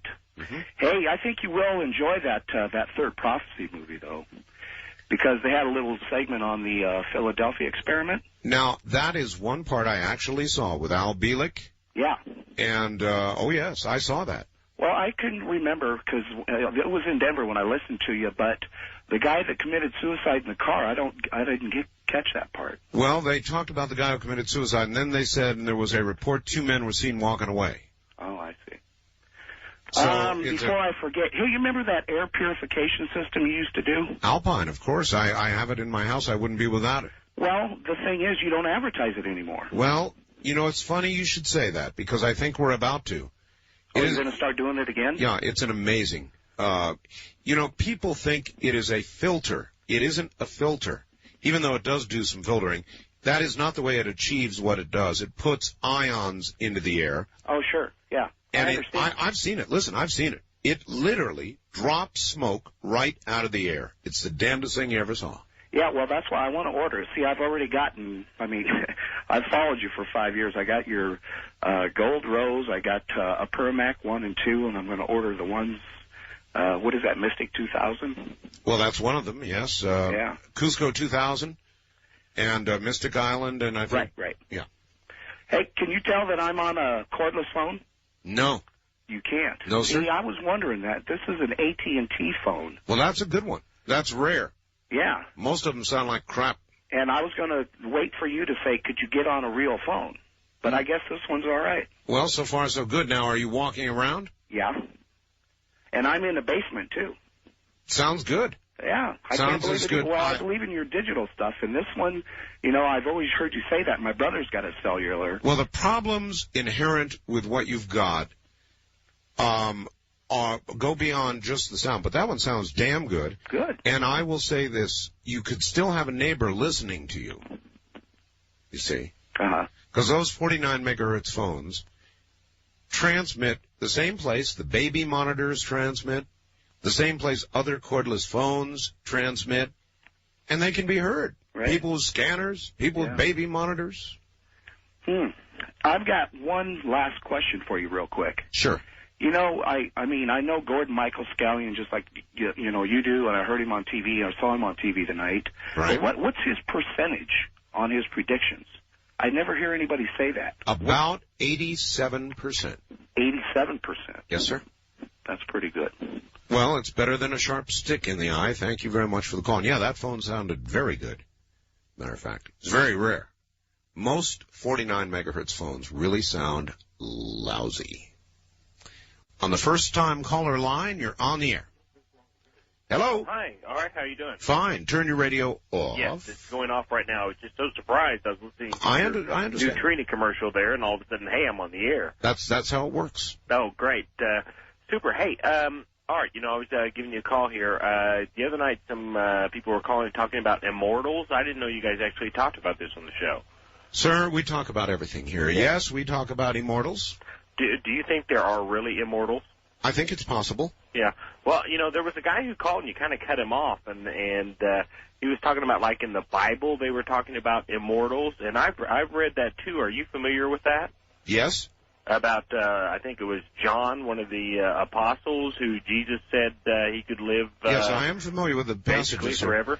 Yes, if you know anything, Mormonism has actually three. They call them Nephites that were also immortals. Okay, sir. Had you heard about that? Yes, I had. Sir. You had. Sir. Yeah. Thank you. Can I say something?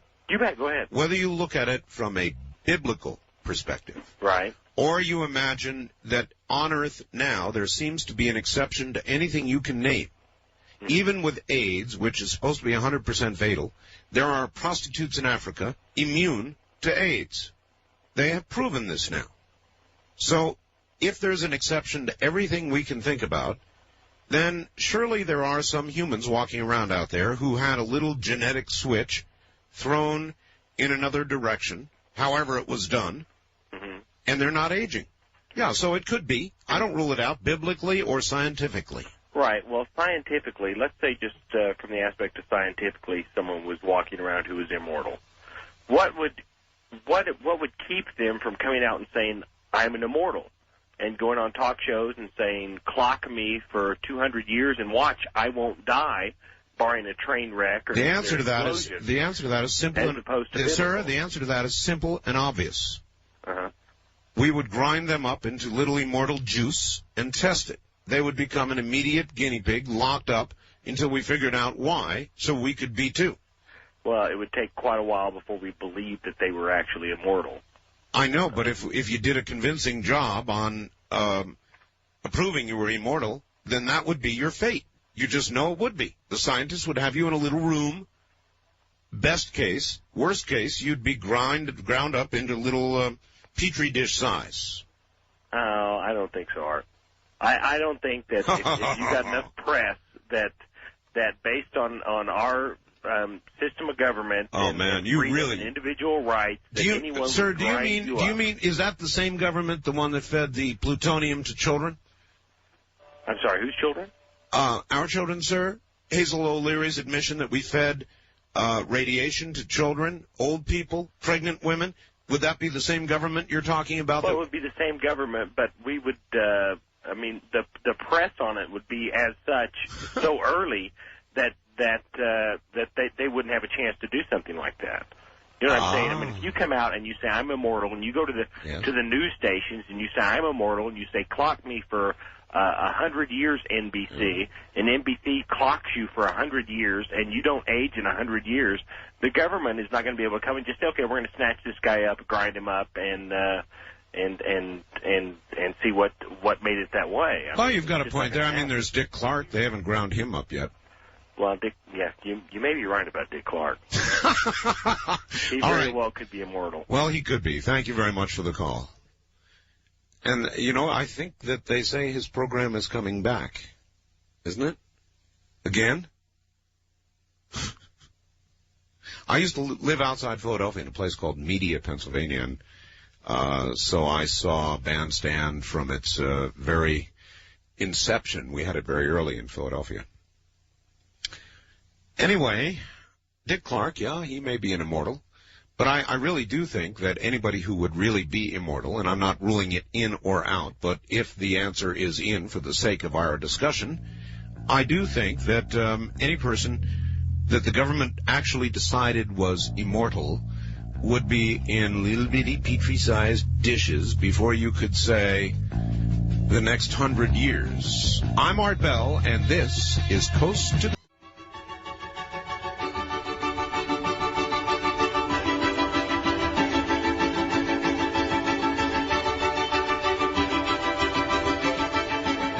Premier Networks presents Art Bell, Somewhere in Time.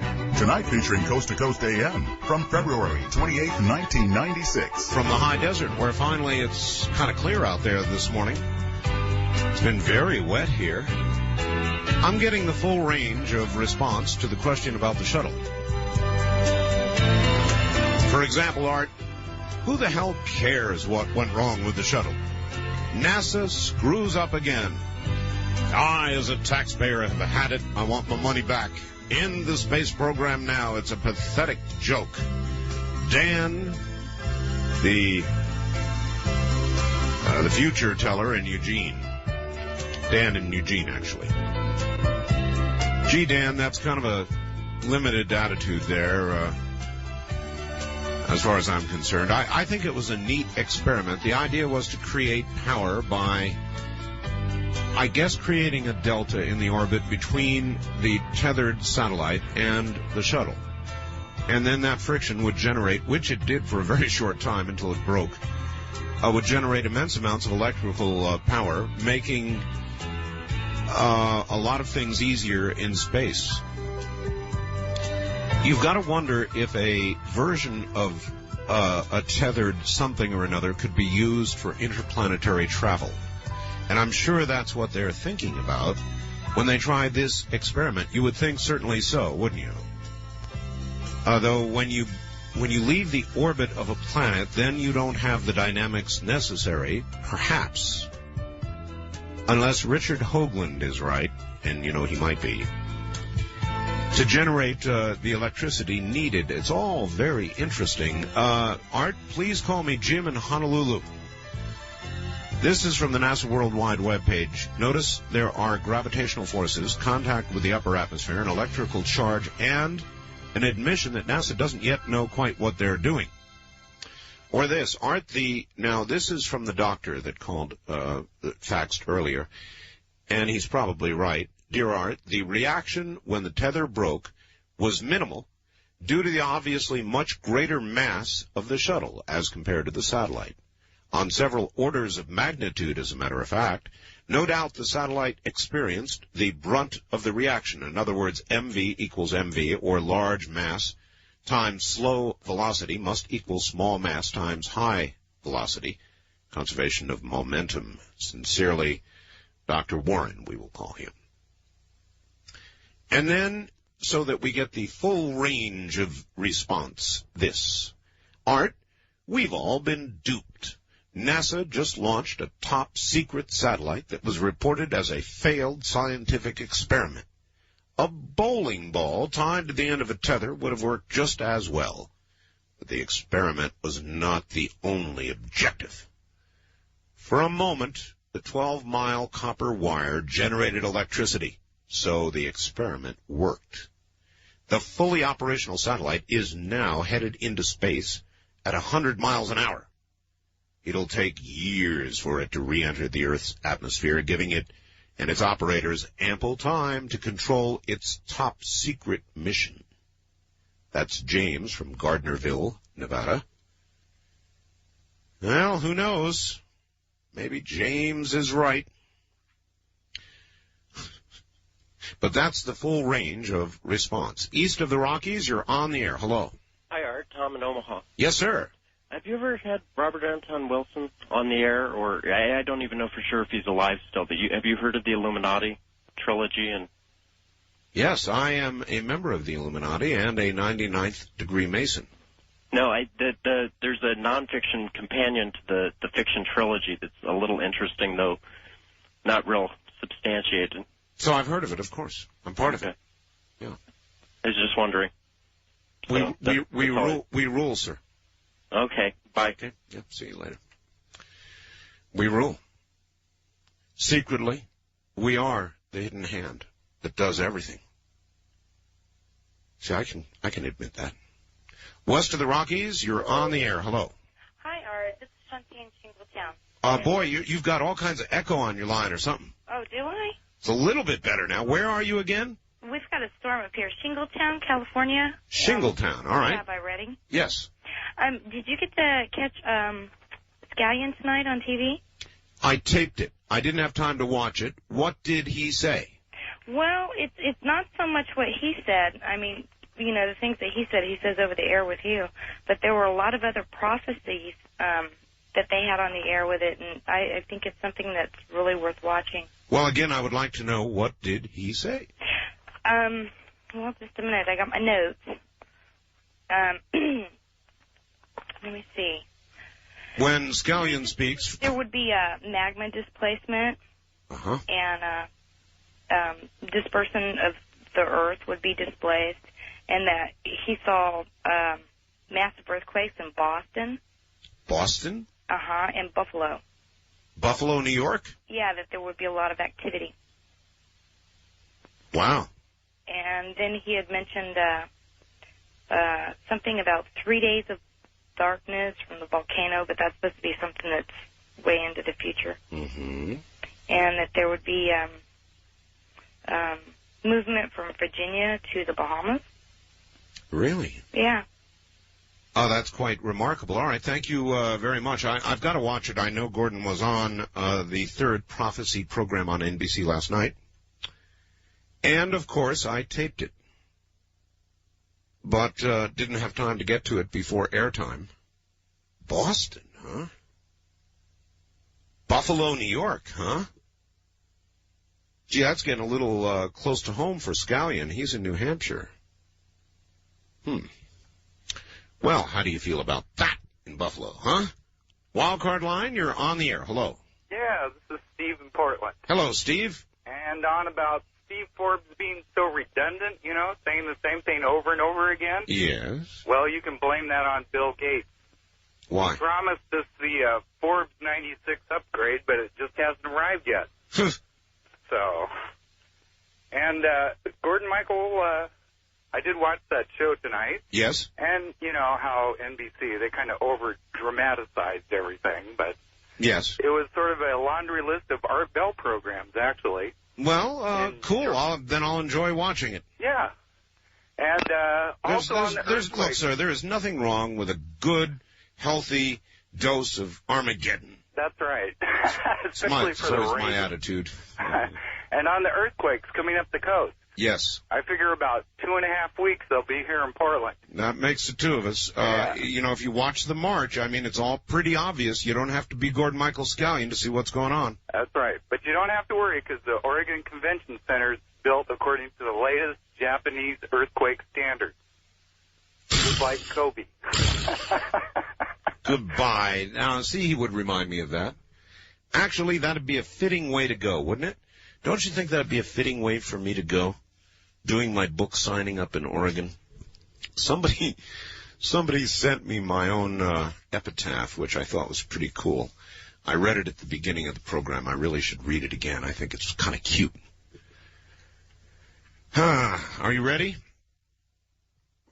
Dateline for Rump, Nevada. October of the year 2145. At least I've got a while, according to this.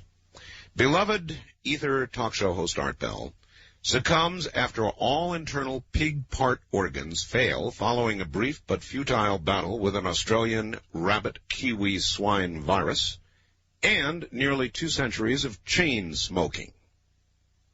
A large wake was held for Mr. Talk by his widow Ramona. Isn't it interesting that even in the future, after nearly 200 years, the female still manages to outlive us?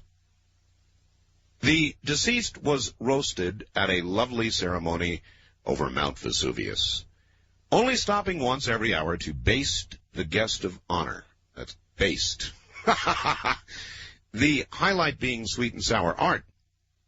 His few remaining unswine remains that were not consumed were promptly dipped in beautiful 24-karat gold by one of Art's longtime sponsors, the Gold, Rose, and Body Parts Company, for just $139.95.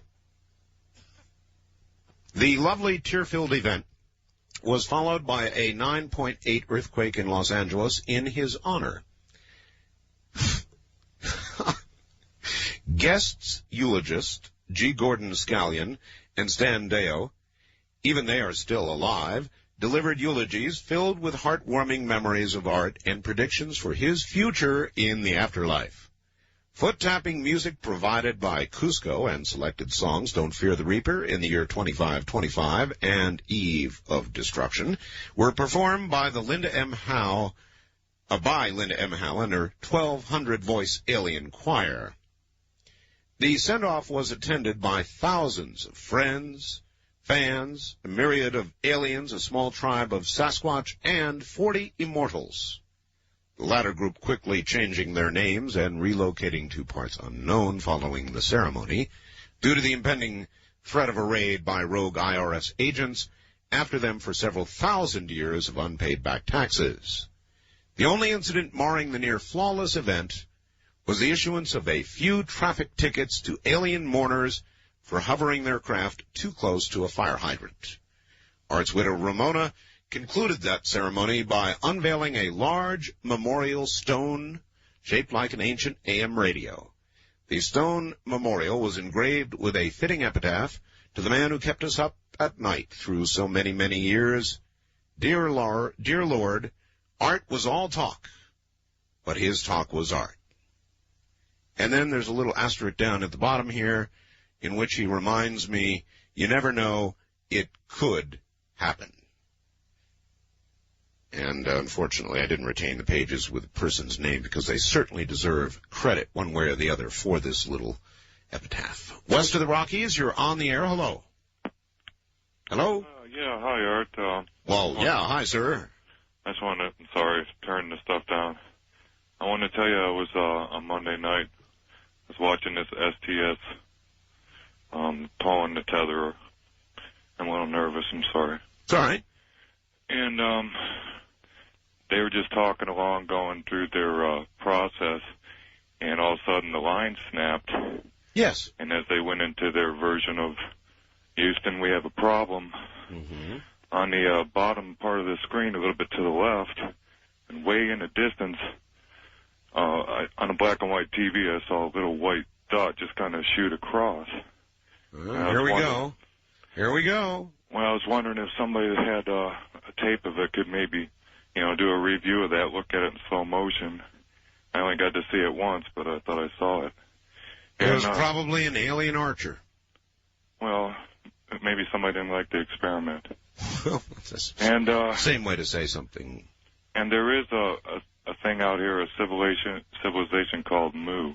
Mu, oh yes. You heard that yesterday. Yes. Well, they say it's sunk in the Channel Islands. Uh-huh. And up on Decker Canyon over Malibu, Zuma, they have some very interesting little trails through a place called Old Boney Trail.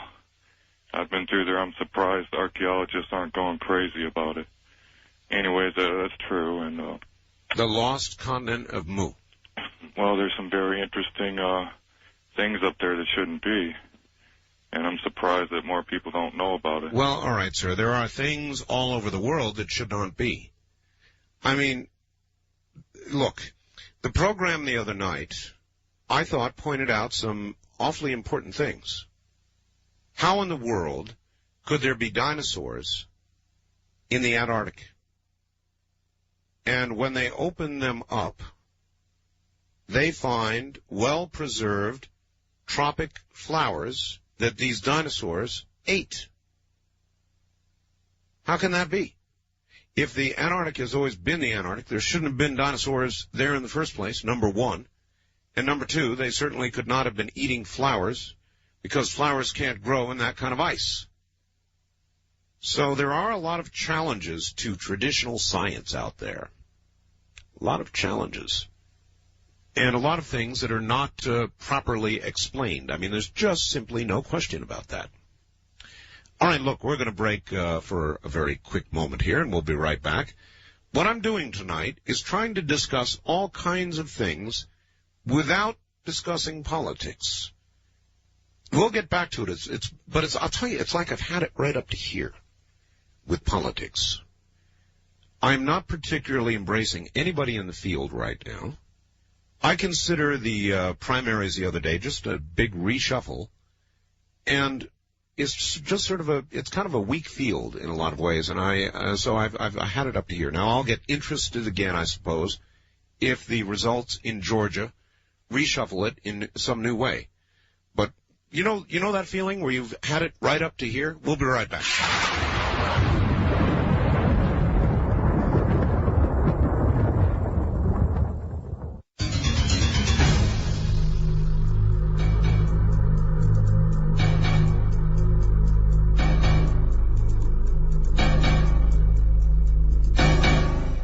Wildcard line, you're on the air. Hello. Charlie. Hey. Part of the so-called crisis, I think Bill Clinton is going to do the right thing. Personally, I think he'll go along your same lines and not take your advice, which he hasn't since he's been in office.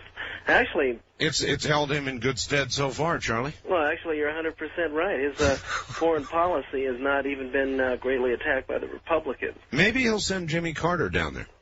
Well, I'll tell you this: Jimmy Carter has been the most active, the most successful ex-president this country's had probably this century. I can't think of one. That actually is true, and he has been very active. He has been very successful. There's no doubting it. The only question is, what good is our Secretary of State? Well, Warren Christopher, I think, has been a very good Secretary of State. I think he did a hell of a job getting those two countries in Bosnia together. I think one of the things that impresses me about Clinton on foreign policy is the fact that the man is very, very cautious. And I think that's something that you need in a president. I think he's very cautious. Well, what I want to know is, how is this cautious nature you described going to translate into the way he's going to handle the Cuban thing on the weekend? I think he won't make a big... See, the thing is that he plays his cards close to his chest. And he doesn't... Oh, come on. Quit hitting me with that stuff. How do you think he's going to handle it? Well, I think he's not going to do. I think he's not going to do anything militarily, and I think basically he'll just go with the sanctions, and he'll get some complaints. He'll get some complaints about that, but it won't be a big enough story, and I don't think you're going to get a big enough incident out of it to hurt him politically. Well, if the brothers fly down there and they're shot down again, Charlie, well, see, if they're shot... and the president has done nothing, then the word complaint is not going to do justice. Yeah, but you see, if they're shot down again, then it changes into a major situation. Right now, it's not. I think if they're shot down again, then I think he would do something military. But Charlie, the word is going to be, now the president knew they were going down, and he did nothing. And I mean, he's going to really take some pretty hard raps. Well, first of all, I do not think that Castro is that stupid.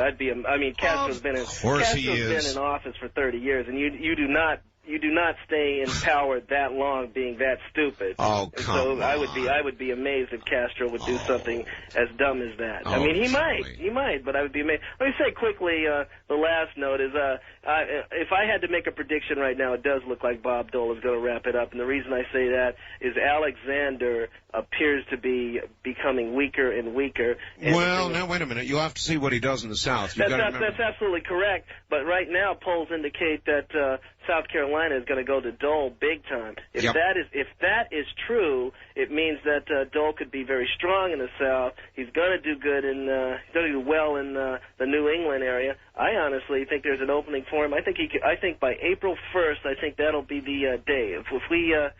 If we're pretty sure he has it wrapped up by April 1st, I think he's going to be the nominee. And my guess is that he is going to be the nominee. And the good news for the Republicans is I don't think it's going to be a long, drawn-out battle. I think he's going to be in pretty good shape the next couple of months. So I think it's going to be a tougher campaign than what people think. All right, Charlie, thank you. Well, it may be. It may be. And as I've said earlier, I really would like to talk to Bob Dole.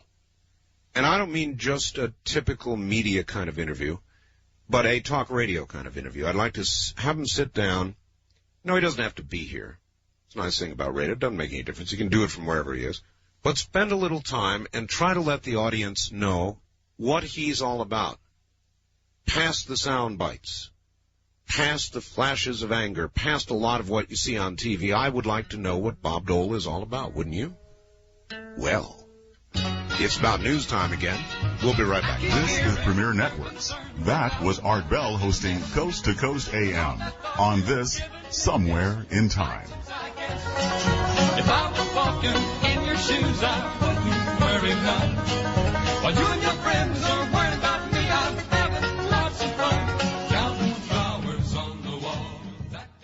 Hour cometh. The last live hour, live all-night talk radio, because this radio station cares enough to have it on. Instead of the others that repeat endlessly, we are here, actually here right now. Flesh and blood.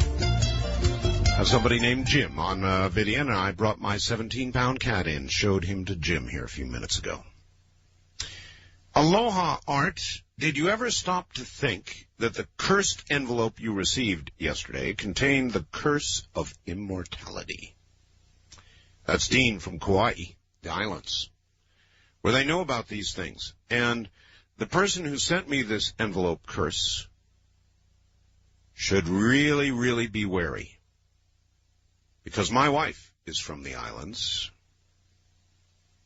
And my wife, well, I hate, while I might be a 99th degree Mason, what arrived in that envelope is going to go powering its way back to the sender with a lightning bolt delivered by my wife, who knows how to deliver these kinds of things.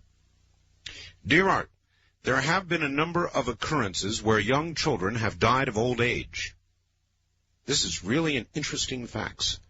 And this person is correct. There have been a number of occurrences where young children have died of old age. There is a genetic foul-up in their genes, causing them to age rapidly. That's absolutely correct.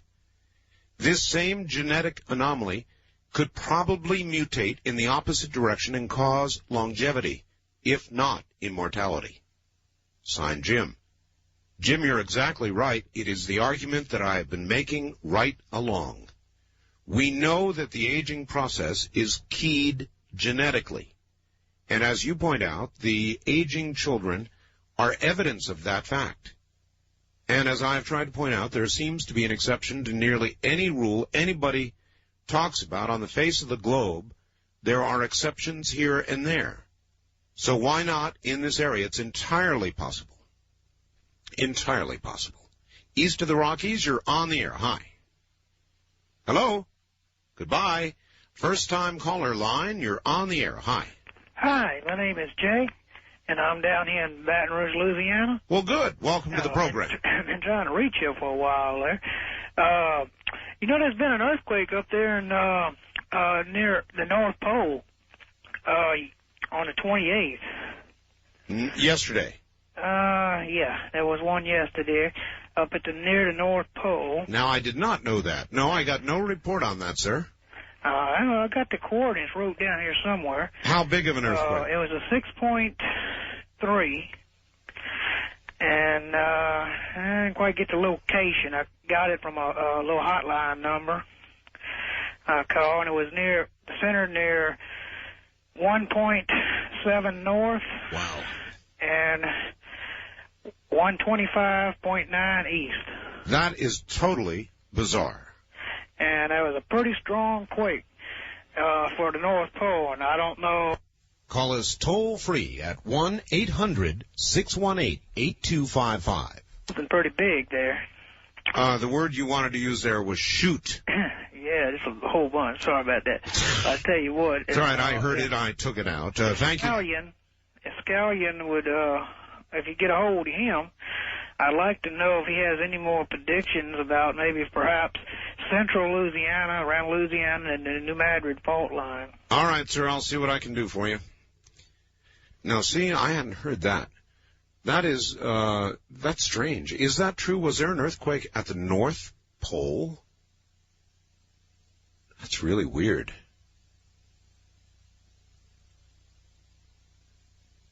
Somebody's saying on Vidian here, there's a lot of activity in Alaska. I don't know what he means by that. A lot of activity in what? Huh. Here's another one. Art, hello there. I feel I should answer some of the questions that have arisen on tonight's show. Well, actually, one in particular.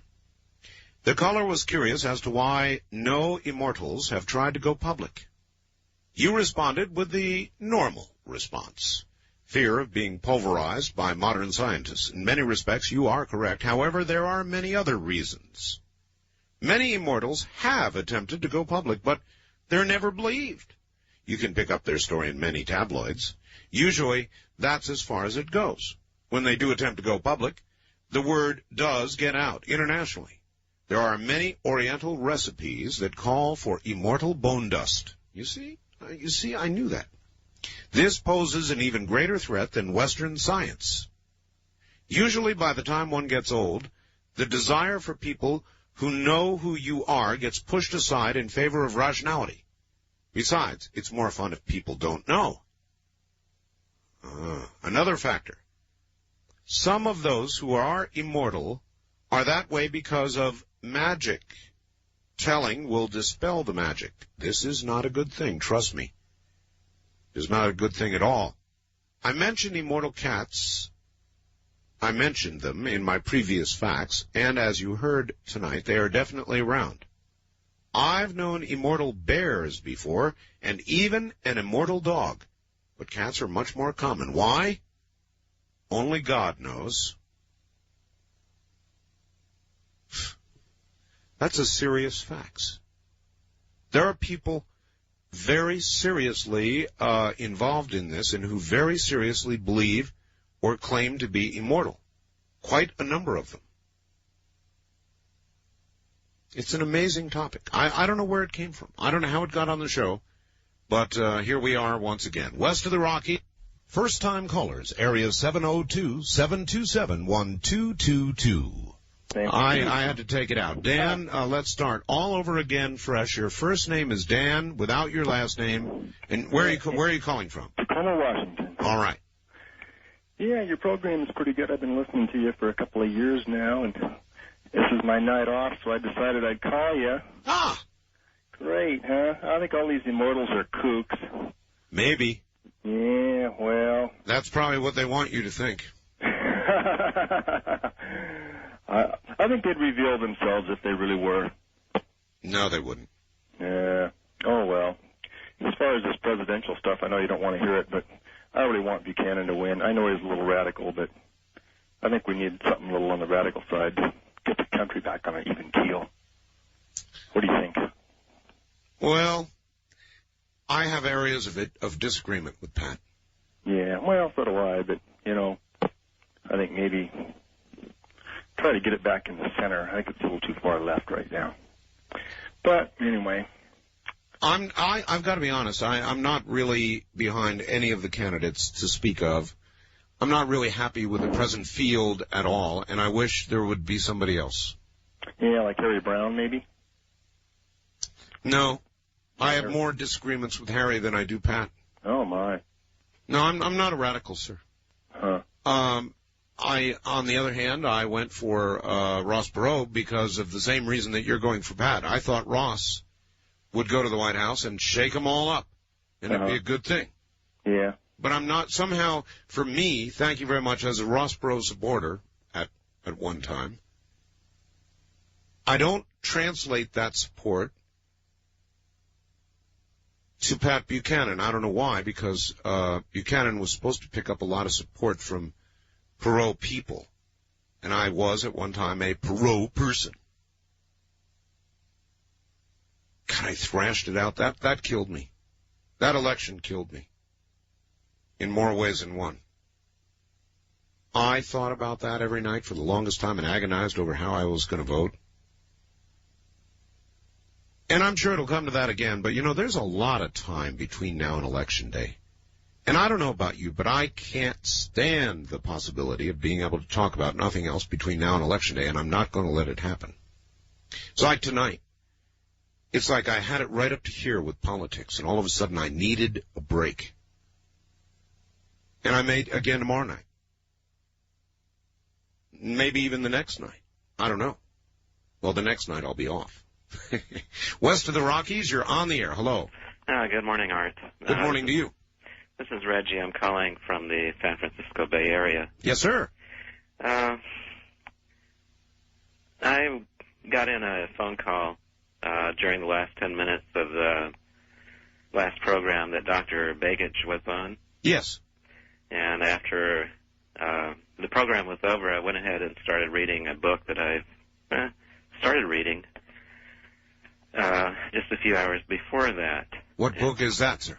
It's called Time, Space, and the Mind. Okay.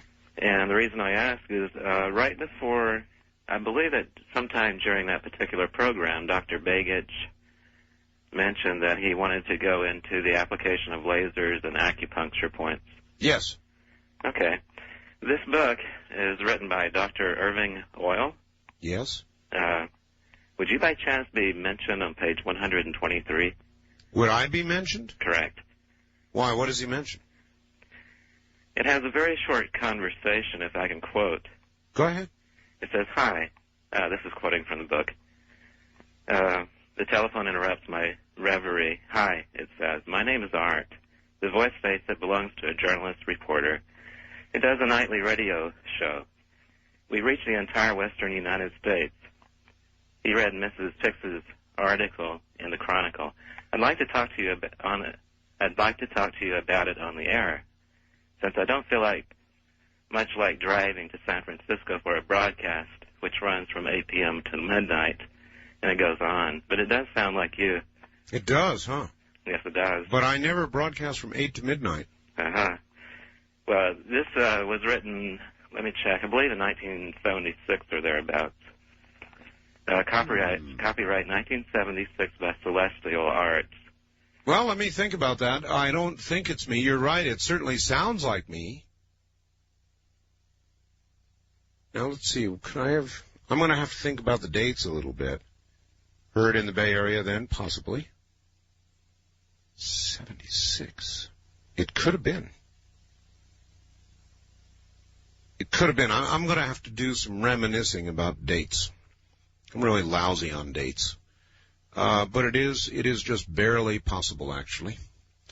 East of the Rockies, you're on the air. Hi. Yeah, good morning, Art. This is Wally from WODT, Who Dat, New Orleans. Oh, New Orleans. Yes, sir. Yes, sir. I just want to ask you a question. Twice you referred to, matter of fact, several times you referred to yourself as a Mason. 99th degree, 99th sir. degree, Yes. right. So you are a traveling man. Let me ask you this. Also, you said something about you were into this Illuminatis. Oh, yes. Could you explain to me what that is? I'm not familiar with that. No, I can't. You can't? No. Okay. Well, Of I course appreciate not. it, Art. Something that secret, you know. You want to see me turned into dust? No, we already had Ash Wednesday last week. That's right, you did. We sure did. So you need me here on the radio. You don't need me as dust. Yeah, you're right about that. All right, there you are.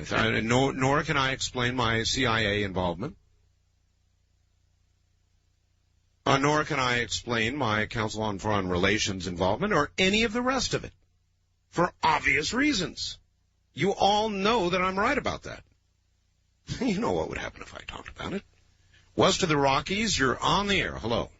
Yes, Mr. Bell. I'm calling from South Dakota. How are you this morning? I'm very well. Welcome. Where in South Dakota, pray tell, would you be? Beautiful downtown Black Hills. Black Hills? South Yeah, Dakota. Mount Rushmore and all the National Shrine, all that. Oh, yes, indeed. And a place of recent voting for Bob Dole. Unfortunately. At any rate, did you get a good answer on the boys that flew down into Cuba and got shot down and the legalities of their flight plan? Well, I think I know they filed a flight plan for elsewhere and then flew down to below the 24th parallel, but still apparently outside of the 12-mile claimed limit of Cuba, right? That's correct, but as I understand, it was a warning area. Now, well, you know, if an individual... look, that's not really legitimate. Warning area is one thing. Yes, but it's not a shoot-down area. Oh, no. But what I was going to say was, if they took a flight plan from point A to point A and round robin into the warning area, yeah. as long as they have the controlling facilities approval, that's okay. Now, if they went from point A to point B. I'm sure they didn't, sir. Oh, they didn't? I'm well, sure if they they went didn't. from point A to point B with a VFR flight plan, Yeah. they could go through there, but they should only have their hands slapped. Mm-hmm. Because a warning area is used, it's either hot or cold.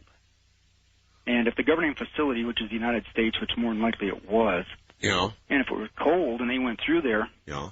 VFR, they shouldn't have any problem. Well, I think they're going back Saturday.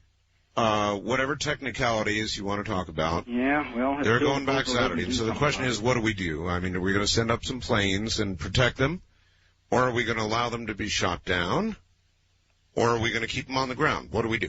Yeah, they have every right to fly as anyone else, and knowing that the Navy has quite a few vessels down there coming out of Gitmo. Yep.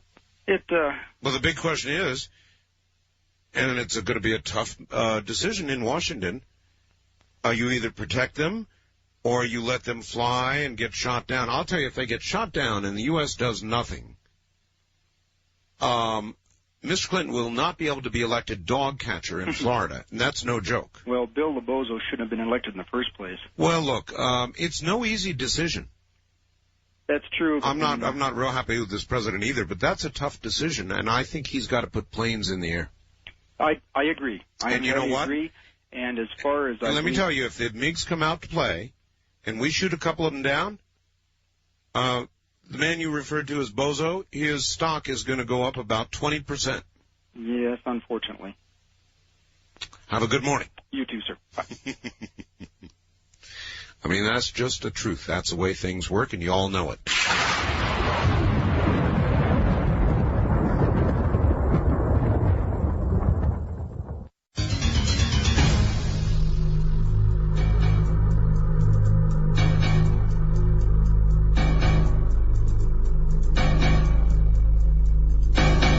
On the first-time caller line, you're on the air. Hello. Hello. Hello. Stuart. Yes. This is Doug in Woodburn. Hi, Doug. How you doing tonight? Well, you're listening. Yeah. I just wanted to let you know I enjoy your program. Thank you. And I've been listening now for about a year. It's the first time I've called. I know some friends and I at work have sent you some email. I get a lot of email. Well, we sent you kind of a silly one about the Leaning Tower of Pisa here about... I remember that one. I get a lot of silly email. Yeah. that was one of my thoughts. But I want to let you know that. I hope I get a chance to come up and see you in Portland there. Could you make it? You think you could make? How far is it from Woodland to Portland? Woodburn. I'm sorry, Woodburn. We're about 30 miles south. Oh, that's not bad. Yeah. That's not bad. You could do that. Yeah. Well, I will be there. Saggy-eyed a little bit because I will have been up all night, but I'm going to be there. Yeah. I know signing away. Yeah, that's great. All right. Well, I'll look forward to it. Come to Portland and see me. March 16th, 12 noon. Thank you. East of the Rockies, you're on the air, top O the morning. Hello. Hello. This is R.J. calling from St. Louis. All right, R.J., KSD country, yes. Yeah. Earlier you said that you was 99th degree Mason. 99th, yes. Are you on a speakerphone? No. Okay. Yeah, 99th degree. That's right.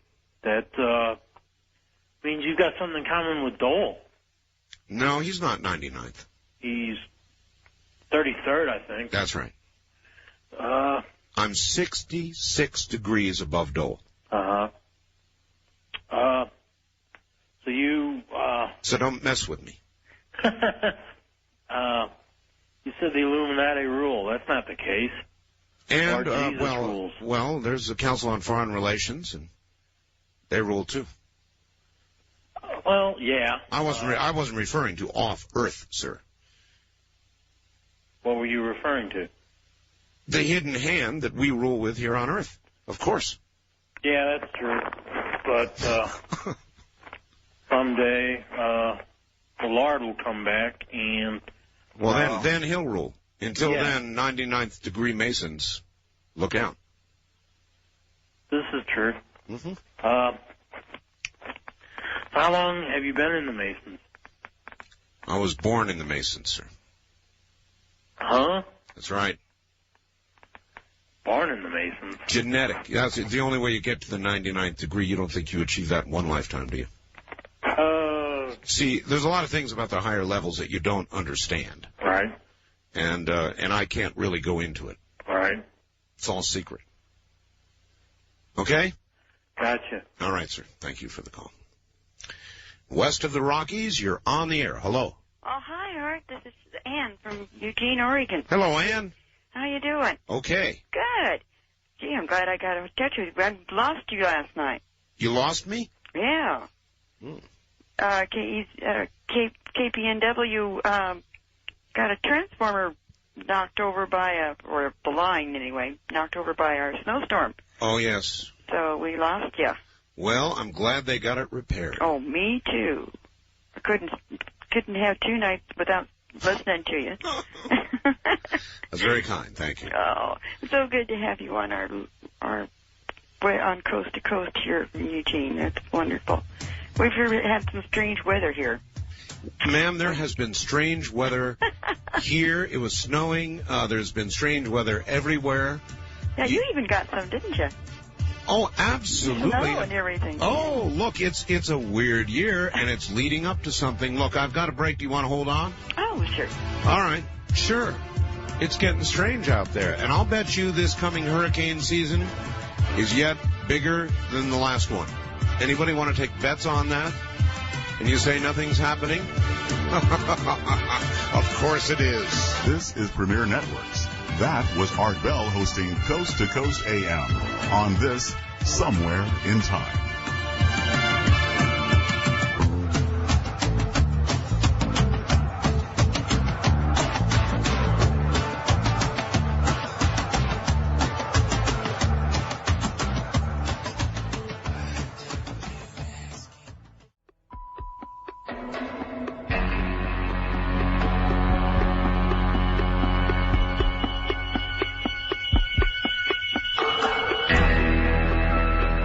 Listening to Art Bell, Somewhere in Time. Tonight featuring Coast to Coast AM from February 28th, 1996. This is from Mexico. Hello, Mr. Bell.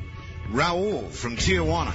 You've got a great show. I know why NASA lost their satellite. It's because someone forgot to tie down the cable to the rail on the shuttle. Kind of like losing a kite. That's why NASA says they don't know what could have happened. If I'm wrong, maybe some alien was playing target practice with a cable. Did you know there have been some small quakes near Ensenada and Mexicali? Remember the thermal vents? Something is going on. Yes, Raul, I know. I know. There is something going on. Something is coming north, Raul. On up through Mexico. It's coming this way. Something big and something shaky. You don't have to be Gordon Michael Scallion to read the map and watch the march. West of the Rockies, you're back on the air again. Thank you for waiting. Oh, well, thank you for letting me stay on. You bet. I watched the broadcast tonight of the prophecy thing. Oh, yes. And I have it on tape. I'm going to watch it later. Oh, good. It's pretty good. I missed the first part of it because I had it on the wrong station or on the wrong channel, of course. But naturally, if there's something I want to watch, I've always got it someplace else. Well, they usually hold the best for last, so I doubt you miss much. I was glad to see Scallion on there. That was great. I wondered what he looked like. It was nice. Does he look like you imagine him to be? Basically, yeah. Mm-hmm. Pretty basically. Does he have a pretty cool prophet look to him? Looks like a pretty ordinary man to me. What do I know? Huh? Well, I think the outside is not what counts for a prophet. It's the inside. No, it's what's inside. There was a mammoth found years back, I remember, and it still had flowers in its mouth. That's right. Along, so it's not, what they just found recently isn't any surprise, I've been reading this kind of stuff for years. Yes, and of course, once, thank you very much, the desert was covered with water. Mountains have been found to have once been underwater. The Antarctic once was tropical. I mean, all of these things should be gentle hints to us that things in the past have perhaps altered dramatically. Here's somebody who says that I should be using Won't Get Fooled Again by The Who, and they're probably right. If somebody wants to send me Won't Get Fooled Again by The Who, I'll use it. The other ones that I would like to have, the other pieces of bumper music, In the Year 2525 by Zager and Evans. I'd like to have that one. And there are a couple of others, but Won't Get Fooled Again would be really good for the year of politics. Think of the words.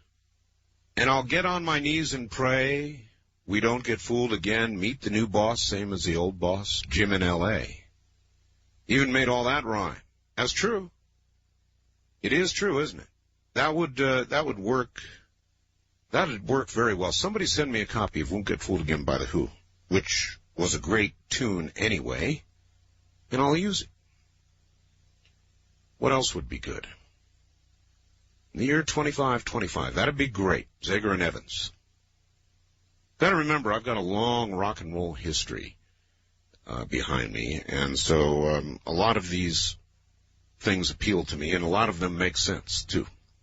Wildcard line, you're on the air. Hello. Hi, Bus Driver Dave up here in Seattle. Hello there. What's going on? Oh, not a heck of a lot. I was listening to all this conspiracy stuff on masonry here tonight, and I've been a mason for 25 years. Bet you're not 99th degree, though. No, just 32nd. Uh-huh. And what gets me, Art, is people don't stop to think. Our founding fathers that wrote up the Constitution, most of them were Masons. That's right. And the ones at the Boston Tea Party, they officially closed the meeting 20 years ago because they couldn't get back to their lodge in time to close the meeting. And people don't stop to think. Shriners are Masons. They have children's burn hospitals. The Scottish Rite, your 4th through 32nd degree Masons. They sponsor speech clinics for kids who... You're absolutely correct. I mean, they do. Thank you very much, Bus Driver Dave. They do all kinds of good things. But you see, you cannot tell the people who think that the Masons have a very secret sub-agenda that is covered up by the apparent good works that they do. And so I have given up trying. I don't fight that fight anymore. If you want to think that there's a great conspiracy involving the Masons, then fine. Go right ahead. Nothing I say is going to change your mind anyway. People used to call me up all the time and tell me that I'm a CIA agent. So I said, what the hell? And I gave up arguing against it. I just told them, yeah, I am. Kind of stops them cold. I mean, what are they going to say? Really? They usually say, really, are you? And they buy it. It's just like the guy who called earlier. You're really a 99th degree Mason? Well, yes, I am. Wow. Well, tell me about it. Well, I can't. Of course, you know I can't. They always sort of go, yeah, of course, I do understand. Thank you. And they go away. Happy. In their belief. So who am I to argue otherwise? East of the Rockies, you're on the air. Hello. Yeah, that was west of the Rockies, right? No, east. Oh, man, I'm in Reno, Nevada. Well, you're calling way the wrong number. Oh. Listen on the air, and I'll give you the number. If you're west of the Rockies, your number is 1-800-825-5030. Oh, whoops. See, now you've got me doing it. If you're west of the Rockies, it's 1-800-618-8255. East of the Rockies is 1-800-825-5033. First-time caller line, you're on the air. Hi, Art. This is Rich from San Jose. How you doing? Hi. I just thought there was an article in my paper today that I thought you'd be really interested in. Okay. It's a small article, but the title says, Pig Epidemic Strikes in Remote Indonesia. Pig epidemic? Yeah, it says a respiratory disease that may be spread by pigs has killed 177 people in a remote region of New Guinea. You're kidding. Yeah, and it's just funny because you're talking about, the pig parts, and here's one of those little stories. You mean my eulogy here? Yeah, that came up. And the National Health Department denies there's an epidemic. They claim the deaths have took place over 3 years, but the chief of the county says they've happened in the past 2 months. So well, that's a lot of people to die. I mean, unless there was a pig stampede or something. Yeah, so it's a little misinformation, and I just saw the article and I was like, I'm sure you must be interested in this. I am interested in it. A pig respiratory ailment that has apparently been transferred and killed how many again? 177. That's a lot of people. Yeah, they say it causes difficulty in breathing, followed by coughing up blood, and then death. Great. Yeah, so I just little thing I thought you'd like to know about. All right, well, I'll sleep tighter now, sir. Thank you very much. Just don't get any of those, pig parts, going to you. Goodbye. Oh, that sounds pleasant. Difficulty breathing, coughing up blood, and then a terrible twitching death. Great. There are a lot more viruses and things that are going on right now, and it keeps coming up. And people keep asking me, is something going on? Obviously it is. Obviously more things are occurring at a faster pace. And I simply choose to call it the quickening. It is one word that covers all. This kind of thing. Crazy, huh?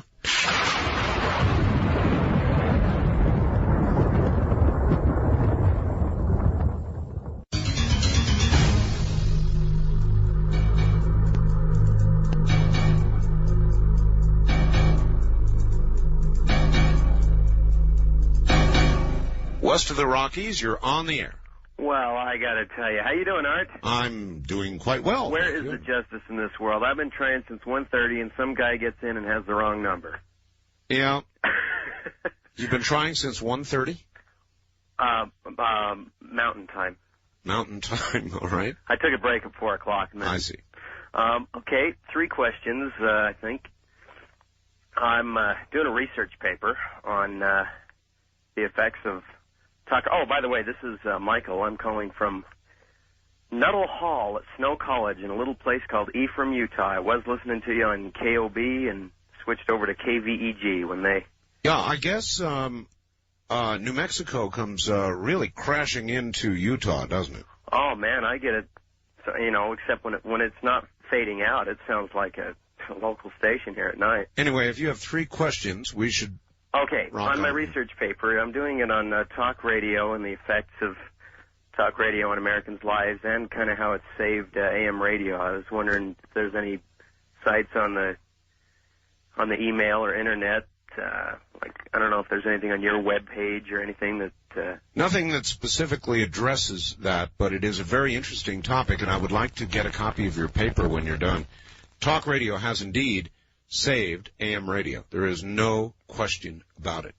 But if talk radio, and this is my little philosophy about it, if talk radio wants to remain on top, it is going to have to diversify, and everybody is going to have to stop marching down the same trail that Rush Limbaugh has gone. And if they don't do that, it's not going to be on top very much longer. Well, you'd be the one to do it. Well, that's my philosophy. Anyway, so there you are. Yeah, okay. That's 1. Another question. Yes. Now, this would be 2. Yes. On your book, the audio version? Yes, sir. I heard you mention a long time ago that it had to be abridged. Oh, yes. Yeah, well, actually, it's abridged from the full version of the book, but it's still 4.5 hours long. And there's a lot of things that I put into the audio book that I didn't put into the regular book, simply because I got off on tangents. Oh, so you didn't just sit and read it? No. Oh, okay. Hell no. How could I do that? Okay, I'm just wondering, because I'm totally blind, and I just was wondering. I mean, I did a lot of that, don't get me wrong. But then I kind of branched out, too. It was inevitable. So I may want somebody to read me the regular book also, then. Well, I would say you'll get things in the audiobook that the people with the real book didn't get at all. In other words, audio clips that I used and different stuff that obviously could not be put into a book. Right. So both are worth it independently, actually. Great. Okay. And lastly, do you have any order that you answer your lines? Because I'm sure they're all just constantly ringing. They are. And you just kind of do them at random. Well, actually, what we try to do is answer the one that has been ringing the longest. Oh, okay. That's interesting. I tried to figure out the fair way to do it, and they cycle, you know. And after you've been ringing for a while, as you well know, you get cut off. Right. In fact, earlier tonight, you answered, I've been trying just here on the West of the Rockies line, and you answered, I think, just as I was cut off, because you're like, West of the Rockies, hello? Yeah, I know. And I'm like, I was there. I know. I've got to run, sir. Thank you. That is correct. It happens a lot. And it happens because we're doing unscreened calls. So a lot of times, just as that unfortunate moment comes when you get cut off, I go to the line. And nobody's there. It's a risk you run, but it's no big deal. Wildcard line, you're on the air. Hi. Hello, Art. Central Scrutinizer, Anchorage, Alaska. Yes, sir. I talked to you earlier, I wrote a message for earlier, seen you on Vidian. That's a great concept and great idea. Everyone should have one in every home. Tell everybody. I mean, Vidian, you're right. I remember you called on Vidian, and you saw me. It's amazing, isn't it? Yeah, and, the first time, it was after 4, and you wrote you had to go to breakfast, and I had seen your cat in the background on your shoulder. And, yeah, my cat's right on my shoulder. It's pretty weird. Yeah, it's pretty neat. But, I wanted to talk about, this race thing. I'm 26 years old, and I'm watching this presidential thing myself because I'm looking at the president that's going to lead us into the year 2000. Mm-hmm. And, if you want to get into quickening and stuff like that, we're talking about the guy who's going to lead us into Nostradamus times. A lot of people look at all these type of, things like the Bible and all these predictions, and if you look at what he predicted, we're coming close to that time. We are, certainly. And if you consider that we really are moving into the area of Nostradamus's predictions for the final brouhaha, then you know who might really be perfect to lead us there? Buchanan? No, Buchanan always tells the truth. Even if you don't like it or don't agree with it, the guy levels with you. Well, the guy you'd really want to lead you into the end times would be Bill Clinton. Oh, because he'd be telling you everything's cool, everything's all right.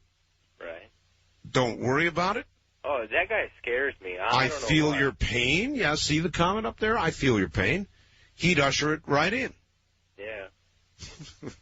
Well, I like Buchanan's ideas with getting a hold on some of the, slapping tariffs down.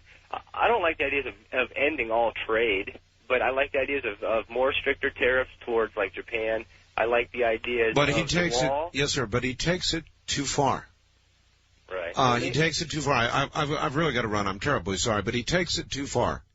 We need targeted tariffs in order to cause other people to take theirs down.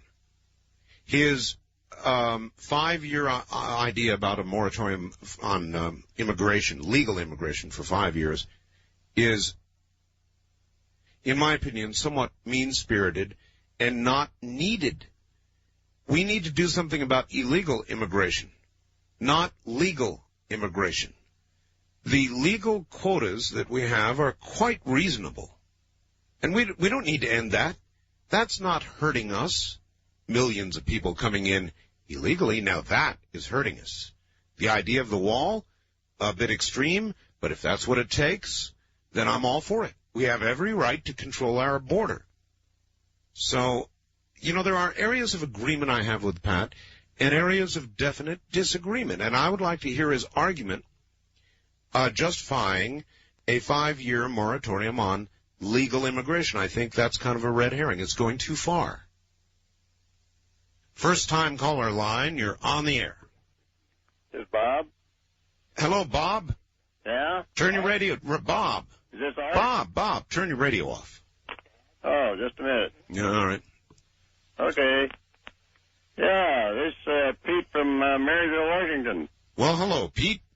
Yeah, I'm going to get away from the presidents for this time and go to some of the legislators. What president, Pete? Well, they've been talking about these presidents Not me. I've been staying all away from it this morning. How's that? I've been staying away from it. I'm tired of it. Yeah, I know. Well, it is more or less something that's been bothering me for a long time, that legislators, when they get elected, you'd think that, the way they should have a little knowledge as to what they're getting into, and that they... well, they do. They should be able to think for themselves. They can, and that's why they're in the game. They know that if they get elected, they get power. If they get power, they get money. If they get power, they get influence, and then they get money. People want things done, and those people come to them and give them money. They know what they're doing. It's no great mystery. East of the Rockies, you're on the air. Hi, Art. This is Buck down in WODT country. Down in New Orleans. Yes, sir. Yes, Art. Yes. This guy Wiley had me kind of puzzled here. Is Illuminati, are they devil worshippers?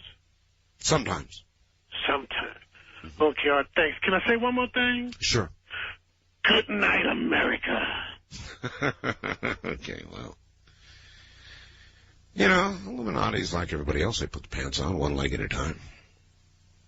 As is the case with 99th degree Masons and CIA guys and the whole bunch.